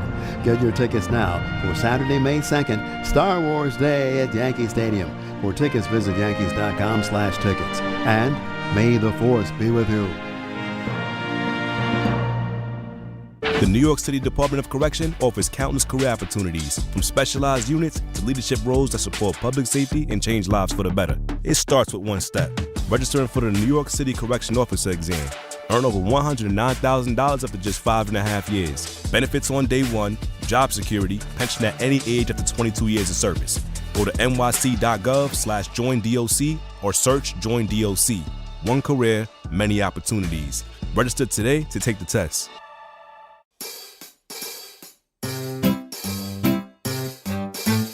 1-877 Cars for Kids. KARS Cars for Kids. 1-877 Cars for Kids. Donate your car today. 1-877 Cars for Kids. KARS Cars for Kids. 1-877 Cars for Kids. Donate your car today. Ready to get rid of that old car? Donate it to Cars for Kids. Call 877-CARS-4-KIDS to speak to a friendly live agent. Donation is super easy, and your car can be picked up as soon as tomorrow. Go to carsforkids.org now or call 877-CARS-4-KIDS to donate your car today. 1-877 Cars for Kids. KARS Cars for Kids. 1-877 Cars for Kids. Did you know you can donate real estate too? Go to carsforkids.org. That's cars with a K. Are you paying too much for term life insurance? There's a tremendous price war among the major term life companies. Rates have dropped dramatically in the past 2 years. For example, a man age 45 non-tobacco user, $1 million of coverage is only $75 per month, level for the next 10 years. Or a man age 50 non-tobacco user can buy $500,000 of coverage for a monthly premium of only $110. Guaranteed not to change for the next 20 years. That's right, level rates for 20 years. And if you're a smoker, we have great rates for you as well. At the Term Lifeline, we specialize in policies of $500,000 and above. So if you're looking for new or replacement term life insurance, call right now for a free quote. 800-676-1090. 800-676-1090. 800-676-1090. That's 800-676-1090. Rates and availability may vary by state. Sample rate quotes are based on preferred non-tobacco underwriting exam required to qualify. Paid for by Airtime Media. Evan Cohen here. PayPal is now the official peer-to-peer payment sponsor of the NFL, which means all the money moments that fandom creates, whether splitting tailgate costs or chipping in on tickets and game day food between friends, are covered. Wherever the game is played or watched, PayPal moves with fans. You can send money through text, email, or directly to your friends with eligible accounts on Venmo. Just download the PayPal app, share all the moments that matter. Account with PayPal is required, not available in all regions where PayPal operates. Evan Cohen here. Game day brings the excitement. Your stay should feel just as memorable. With Marriott Bonvoy, official hotel partner of the NCAA and U.S. Soccer, you're connected to a portfolio of brands designed for how you travel. Some offer complimentary breakfast, others give you room to spread out, space to stay productive, or extended stay comforts. So whether you're a traveling fan or part of the team, Marriott Bonvoy celebrates the moments that live on before and after the game. Marriott Bonvoy, where game day checks in.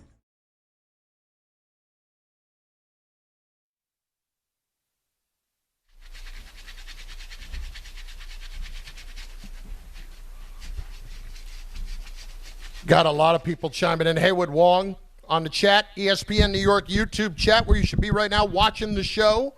Bain and Banchero better KO the Pistons. Oh, boy. How nervous are you tonight? I'm extremely nervous. Don't know how much energy Cade expended the other game trying to come through. I don't know.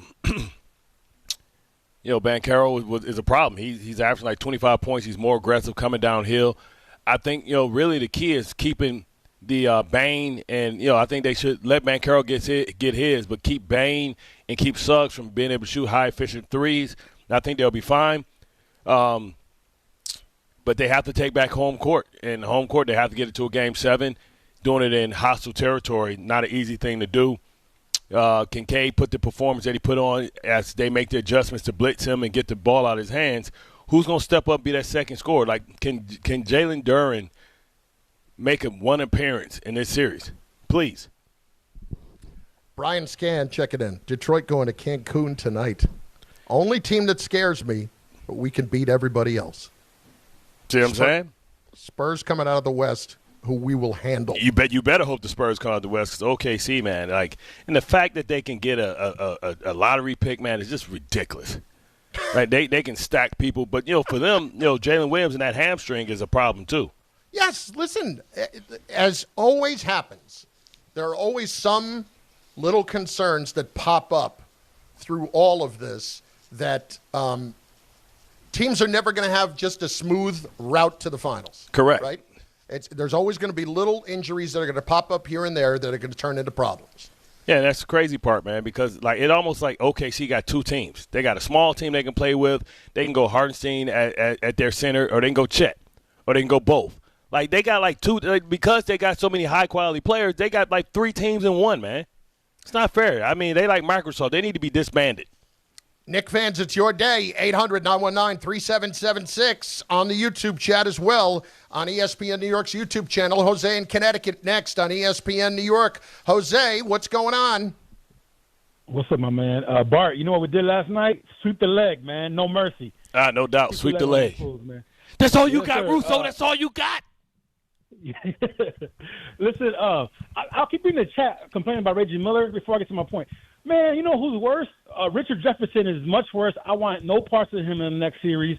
I don't know if you guys caught last night. He a born hater. He a born hater. Last night, 2 times he said that. I'm so surprised. These teams are evenly matched. And he kept saying that. Like, no, they're not evenly matched, man. Shut up, bro.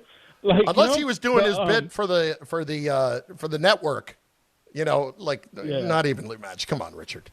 We know better than that. And I'm not scared or anything. And my point was to say, I don't like I'd rather play this team because if you guys look at all these years under Tibbs, like every loss in the playoffs is against a team that we thought we lucked out on. Like, oh, we got the Heat now. Thank God. We got the Pacers. And I'd rather just say, I feel like if the team don't play hero ball, they could be anybody, like anybody. It doesn't matter who it is. They got a chance, especially with Jalen Williams being hurt, Bart. You just mentioned it. I'm not really scared of the teams. I'm more scared, and we all know because we were watching this team, I'm more scared about them not playing to their potential. Like, get everybody involved and play your game, and you can play with anybody as long as you don't stay in this stupid hero ball. So basically, you're saying Brunson is the only person that could derail this team if he wants to make it about him. If he wants to win a championship, he's going to go with the flow. He's going to make sure that he can be a facilitator, play off the ball, and understand that Cat is the biggest mismatch that they have almost in every series. Even if he was going against Chet, he's too big for Chet. He should take Chet down low and bang him around. Do you think I don't think so. Do you see a scenario where Brunson falls back into that? Well, like I said, the first couple games he got into a measuring contest. Yeah, with McCullough, right? Going back and back. And what happens is not that he can't do it. What happens is his teammates are watching, so they're not in rhythm. So then if you need them down in the stretch, they're not comfortable because they've been watching you all game. All right, you know what? Let's do something a little different. Yes. Let's do some audio files, but Knicks-centric off of last night for everything we haven't heard. Tom Bauer, let's go. Audio file. The audio file. All right, Thomas. Floor is yours. Some files of audio. By the way, hang on a second here. Bart, Tom is flying high. The last 2 days, he has been on with Rick and Dave in for RJ in the morning, and they have been making him sound like God's gift to producing. They've been making him sound like RJ has got a lot to be concerned about. He got a lot of props for doing the open of the show yesterday, which he ripped off from you. The Bauer Hour, he called it. That's what's up, baby. Listen. Are we losing you? The Bauer Hour, sour Mauer. I like that. I like the Bauer Hour. Yeah, that would be the name of a solo show that I would do there, the Bauer Hour. Yeah, the Bauer Hour? That's like a spinoff, like one of the greatest spinoffs, like the Jeffersons came from Archie Bunker's show. You know what I'm saying? It'd be the Bauer Hour is like the spinoff to the Bauer Hour. You know I don't know if I'm comparing the Jeffersons to the Bauer Hour yet, okay? Wow. Listen, it's like if Bauer, he's moving up like George and Weezy. Fan, he is moving up, and with the Knicks fans today, I got to let everybody say what they want to say, so maybe so. No worries about losing me yet, Chris. Okay. Don't you worry. RJ. Yet. RJ. First of all, yet. Secondly, look who's looking to knock off the king.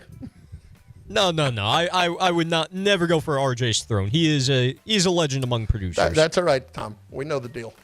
Go ahead. At any rate, I'm going to get into playing some audio right here. So let's see where are we going to start. Mikal Bridges. You know what? We already played that one, so I'm not going to play that one. Wow, you're on top of your game here. I can see the early morning call. We didn't put a whole lot of work into the show today, did we? I got the varsity this morning. JV can handle themselves. Wow. Come on. At any rate, you saw that coming, man. Mikal Bridges, how important was it to end this series in 6 games? It was great, real important. Really good team, and didn't want to force the game 7, and get us, hopefully extra day of rest. Yeah, that's wonderful. Back to the extra day of rest in a moment here. This one I found funny. I don't know if it's in the audio in this cut or not, but Mikal Bridges was asked if he recalled being in such a lopsided game. Yeah, when I was in Phoenix and I lost. So this is a better memory. Yeah. I don't know if you heard that laughter in the background. That was Josh Hart giving him a hard time in the background. That was like, can I hear that laugh again? Oh, you absolutely can. Yeah, when I was in Phoenix and I lost. So this is a better memory. Yeah. I don't know about that laugh, man. He must have been playing that up. Yeah, that was a loss that's a loss that I remember that loss. I forgot. Was that Milwaukee? It was something crazy. It was like a closeout game. Yeah. It was about like 40. I don't remember if that was the finals or not, but anyway, being part of that last night had to be a lot nicer to be on the better end of that. And as far as like the laugh, I mean, Josh, oh boy. Gotta get a better whatever they be doing over there to Jalen Brunson, little bum, like when they be walking by, they need to stop that, man. They crossing the line, man. They like to have fun with their post-game stuff. They're always very entertaining post-game I guess that's conferences. true. They're goofing around. Yeah, man, but you don't play with my culo, man. Like, them fighting where you get punched in the face. Like, hold on, this interview is at a pause right now. Hey, man, I told you about that. Tom, you feel the same way? Thanks. Okay, next. OG Anunoby, let's go to next. Arguably the MVP from last night's game. How do you carry this momentum into the next series? Just no matter who the opponent is, try to carry over this. Just playing the right way, playing defense, getting stops, and then moving the ball, getting good shots. Sounds just like Kawhi, man of little words. Yeah, listen, everything about what he has done in these playoffs has been fantastic. Like this, OG's been pretty much a steady player since he's been here for the most part. Right? What you really have to give him credit for is being available, because he had the reputation of a guy that gets hurt a lot, and for the last 2 seasons he's been relatively healthy. Yes, he has. Yes, he has. And playing like this, this is the guy that you were hoping for all along. And like John Winthrop made this point this morning. Okay, the Knicks may go up in series against teams like the Celtics or even the Sixers, if you look at it with Maxey and Embiid. Where they don't have the better top 2 players, but they have the better 3 through 5 players. You know what I mean? Like an OG as a 3. You're absolutely correct, right? And that's the thing. Like, does a team that's deep beat a team that's got top end superstars? I mean, I hate to bring it up, but if you go back to my second dynasty Pistons, right, with Chauncey Billups, Rip Hamilton, Carlos Williamson, Rasheed Wallace, Mimic Okor, Ben Wallace. They didn't have. It was never any point where they had the top 2 guys, and maybe even the top 3 guys. It's like if you were ranking the series, you would take 3 guys from the other team before you start taking 1 from the Pistons. I'm sorry, did you just call that Pistons run a dynasty when they only won 1 title? Well, but they went to like 5 AFC Eastern Conference Finals. So that and means they went to the finals twice. Yeah, and they won once. That's not a dynasty. Okay, okay. It was a golden era. They dominated the Eastern Conference for 5 seasons. Yeah, there you go. That's about it. I apologize. I mean, but to a team and to an organization that hasn't won a championship since the 70s, I would think you would think that was a dynasty. Tom, just kind of put you in their place a little bit there. Oh, listen, that's okay. I'm a Yankee fan, too, so you know what? We know something about business around here. Yeah, when did y'all win? Like, you haven't seen them. You seen them win Tom, once? You weren't alive to see the dynasty. Right. Let's talk about that. You're right. You seen them win once? Yeah. Tom? You quite literally How old were you in 2009? Alive. Yeah, how old were you in 2009, Tom? I was 10 years old. No, but Tom didn't see them in the dynasty part, which ended in 2000, when Tom was born. Right. Correct?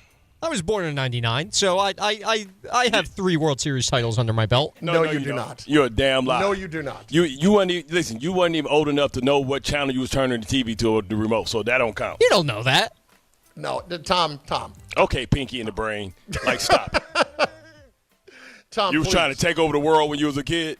My ass was producing radio shows when you were in the womb at the World Series. Stop. I was just trying to make a point about what a real dynasty looks like, and this is getting derailed because of my age. That feels like ageism. And a little bit of arrogance that has really seeped through today. That's very clear. Next. That's also very true. Karl Anthony Towns was fantastic in this series. He speaks about the offense running through him this series, all the facilitating. No, I just wanted to answer the call. You asked for the opportunities, and they obliged, and I got to repay that trust and that opportunity. So, I just want to do whatever. I always talk to y'all about impact and winning. They gave me, I got more opportunities to do that, and I wanted to make sure that I didn't not take advantage of them and of the opportunities I was given. And I'm proud that I've been able to help us win. Listen, when Shaq berated him midseason, I thought it was 100% warranted. And I know what he was trying to say. This is the ultimate counter for Cat to what Shaq was trying to say. But in his own way, he is dominating. He's just not doing it the way Shaq was talking about. He's dominating in that he's getting the touches and he's setting up the rest of the offense, and he's controlling the game without scoring a ton. He's being a point center. Correct. And I wonder if this is a shot at Brunson. No, I'm just playing. You know what I'm saying? Like, hey, I was given the opportunity to make an impact on winning. And it's not sometimes about – it's the impact on winning. Like, we talk about guys like Ben Wallace, right? Talk about guys like Ryan Artest, Dennis Rodman. where, like, their impact may not be what you used to seeing, but it's dominating in the same way. Like Draymond Green, during those dynasties, right? His impact on winning, his winning plays. Cat is making winning plays, and he's responsible for a lot of the offense. And he needs to embrace that. He needs to understand that, this might be the path forward. And for all year, we've been trying to figure out Mike Brown. How do you maximize Cat? What's his role in the offense? You're trying to figure out this and that. I think they might have found it. And if that's the case, they do have to thank the Atlanta Hawks, because they're the one who ushered them into them, because they forced them to do that because Jalen Brunson was having too much on his plate. Yeah, they do. And listen, I was the same guy who was making fun of him for the super secret high pick and roll. It's not been the pick and roll, but it's at the very least been getting the ball up high to allow them to run the rest of the offense through him. Next. I got one more for you, and this isn't from a Knick. This is actually from Quinn Snyder, the head coach of the Hawks. And this one, I think any Knicks fan out there is going to take great pleasure in. This was Quinn Snyder. Did you have a message to the team at halftime? Because you guys, were kind of getting dominated throughout the first half. It's hard for any of us to foresee that halftime score. I think really the challenge at that point is just to continue to compete and to stay together, to stay connected, whether it's any opportunity you have, because we're all in this. We've all got to process this and own it. And it's tough, but I thought our guys continued to compete in spite of that score or how we played. And I think we did that. Yeah, I don't know about that compete there. But you know what? And this is fair, though, okay? He did go out of his way, apparently, to tell them before the second half, because of what happened in the second quarter with Mitch and Daniels. Hey, let's not start up any fights here and just come out here, compete, do what you have to do. Let's not turn this into something ugly. And I give him credit for that. Because as Bart said right before it happened, I'm losing by 60, somebody's going down. Wouldn't be my message. We ain't going to win the war, but we ain't going to win the battle, but we're going to win the war. Yeah. That's what J.B. Bickerstaff will tell his players when the Pistons are down by 30 tonight. Tom. No fly. Bro, I'm telling you, he went down around there, hung around Tricky Ricky. You know what I'm saying? Now you know what I'm saying? It's like when you ever had a friend that went and pledged, and then he become sweet daddy almighty, and he forget who the hell he was. Oh yeah. We're getting a big dose of that.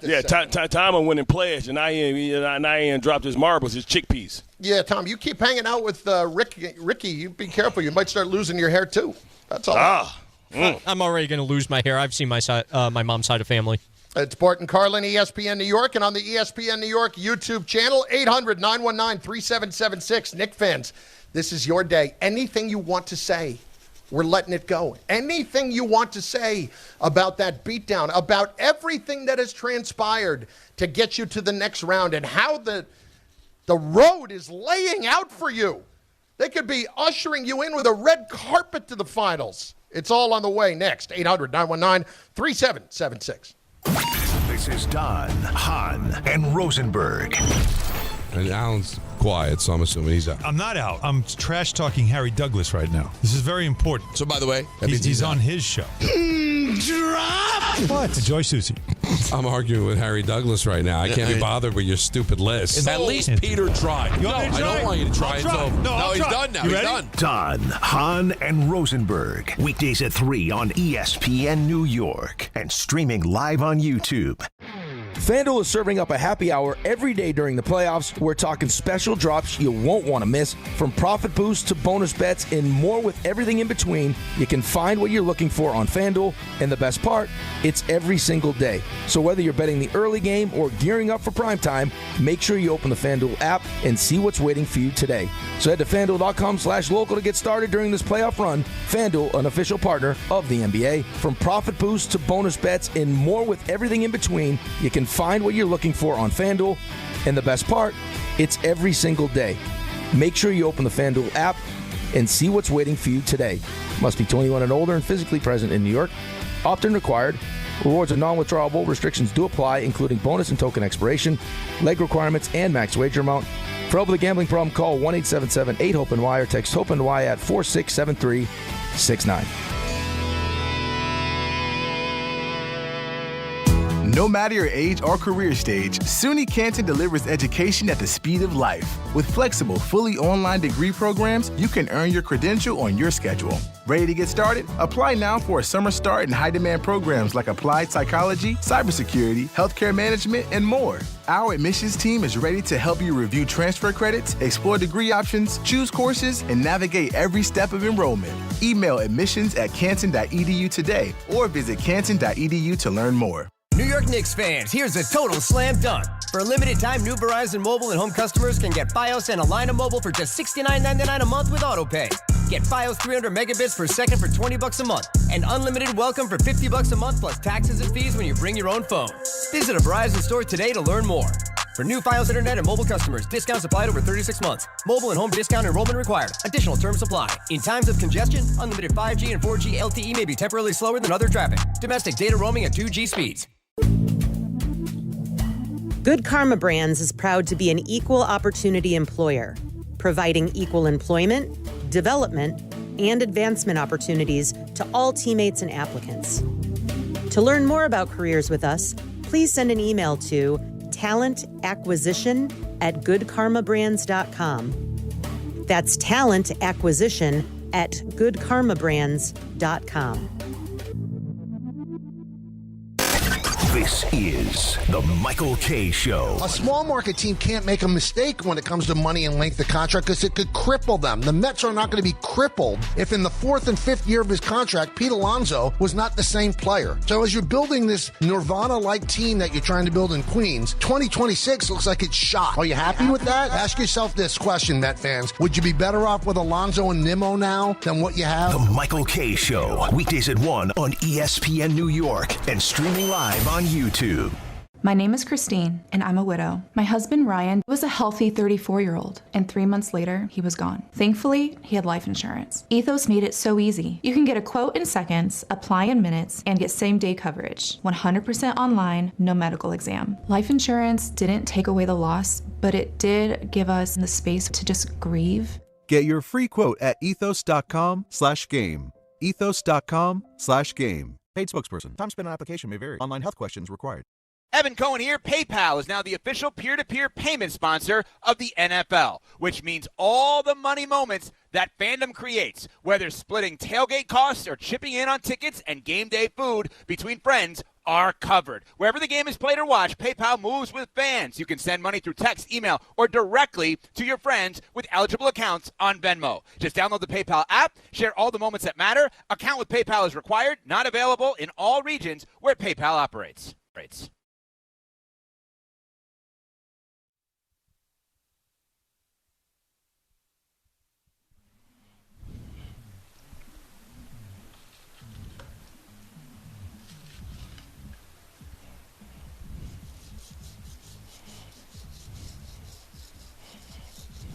Bing bong, bing bong, bing bong.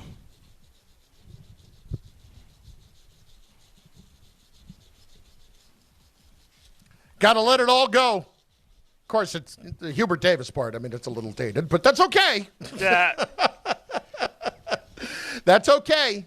800-919-3776. It is your day, Knick fans. 800-919-ESPN. Kenneth Smith in the chat over on ESPN New York's YouTube channel. Hawks equipment staff was cleaning up the locker room at halftime. Jersey Pride, we're going to the ship. We're going to the ship. Bart, I mean, I can't say anything today. Yesterday, especially with Jokic and them and that performance they put on, Jason Daniels built the ass to the Nuggets. I mean, you talk about, like, this has been a surprising, and if the Magic's able to pull it off, man, this would be, like, surprising. Who knows, like, because the Raptors are still in it too, right? Listen, they're still there. It's not over. It's not over yet, so what are we talking about? I mean, so this is the playoffs has been surprising. You know, the only thing that was inevitable was the Spurs and OKC. We saw that coming. Like, even the Brick. Like, we thought the Brick was going to be the hero, show you what they can do. Without KD, they're playing actually better. You know what I'm saying? Over in the chat on the YouTube page, there's also a lot of discussion regarding you and the nervously cleaning of your shoes. Yeah, I'm nervous, think man. that you're getting your energy out that way during the show by cleaning your shoes. I'm nervous as hell, bro. tonight, and we do have a poll up. Who wins tonight, the Pistons or the Magic? And so far, people are picking against you. But that's not me. Of course, because they don't want to see that. They don't want to see them bad boys with Stu Beef, healthy, last year. I just have an image of you shining shoes all day long. Bro, that's me, baby. Like, you know what's crazy? This is what I used to do, like back in the day, and I still do this. I clean all my shoes by hand myself. Mm-hmm. Like, sometimes it's just Ajax, dishwashing or detergent, and shoestrings. I rub them together, man. You know, like me, I have over like 500 pairs of I gave away about 200. I got like 400-some pairs of shoes. You know what I'm saying? I'm like, I always say shoes are like the rims on a car. You know what I mean? They make accent to the outfit. You know what I'm saying? Yeah. So, like, for me, like, I clean everything by hand. I did find this one service for the one time that you can drop it off and they clean your shoes and stuff like that, but I ain't got time to be doing that. I'm too lazy to be. That feels like that would be really expensive. No, it wasn't. It was a guy that was just trying to start things out. He had a shoe cleaning machine, and he had like this thing where they put your shoes, because sometimes they oxidize and they turn yellow. Yeah. Because just like over time. And he had a machine that kind of takes the yellowing out. But it's this new thing that came out, this shoe that you put in a pouch that stops the shoes from, and they keep them fresh. You put them in like a zipped up bag. And it's supposed to. Then you put them in the washer? No, you keep them, and it stops them from like turning yellow. Oh, it stops them from age. Because some people got Jordans, so they go buy these shoes and they don't wear them because they collecting them. And they put them on, and then a whole sole of the shoe just fall out because they dry rot. I used to ruin shoes, and not like Jordans or anything like that, but I used to ruin shoes when I go out and cut the lawn and be all green at the end of the day. You ever see that? You ever cut the lawn? Yeah, absolutely. Your sneakers turn green? Bro, it's nothing like a grass stain, man. I don't know how that like, gets in your shoes like that, man. Like, it's the most annoying thing ever, man. I almost lost it. He almost said it. He didn't. Yeah, Brian is next in Manhattan on ESPN New York. Brian, what's going on? Hey, guys. I guess big Knicks fan. I'm just so stunned that they've essentially flicked the switch and gone from being sort of a defense sometimes, Brunson pounding, and he's obviously a great player, very limited ball movement, to the last 3 games. They've just looked like a completely different team. So I guess, like Bart played professional sports. How does this happen where essentially they change how they're playing, willing to do it and accomplish what they're accomplishing? Like, just again, just the other day they were down 2-1 and they were playing like crap. Well, the coach has to come in, and he has to get everybody to buy in and say, listen, man, we can do this way and we can win this way, but our percentages is better to play, but with ball movement, cuts, and that way we can save energy, as far from just pounding the ball. And you see teams that do this that become, like in football sense, you see teams that was a pass-first team and they was putting the ball at risk. Then they start becoming a ground-and-pound team, right? They start being able to run the ball. They start, come with another game plan. Like, hey, man, we got to protect our defense, man. We're throwing the ball too much, and it's exposing our defense because it's putting them out there for too many plays. Let's run the ball. Let's be balanced. You always hear teams talk about let's be balanced, right? And sometimes teams, like, just love to pass. Right, but then you say, man, we have to be balanced, and so we see this in the football sense the same way, right? So, like, I think they recognize that. Listen, Cat is the biggest mismatch we have. Let's just lean on him, and let's not make it difficult, because every time we sit up there and we try and go one-on-one, we're not involving our teammates. Your day rolls on, Knicks fans, after that beatdown. Who do you want next? It's all on ESPN New York and the ESPN New York YouTube channel. Friday with Don, Hahn, and Rosenberg. It's the largest margin of victory in a playoff game in franchise history. The Knicks beat the Hawks 140-89 and win this first-round series in 6. Are they playing their best basketball at the right time? Well, you got to reset. You got to do it again. I always talk about the word consistency. We got to be consistent in being this version that we showed tonight. Don, Hahn, and Rosenberg today at 3 on ESPN New York and streaming live on YouTube.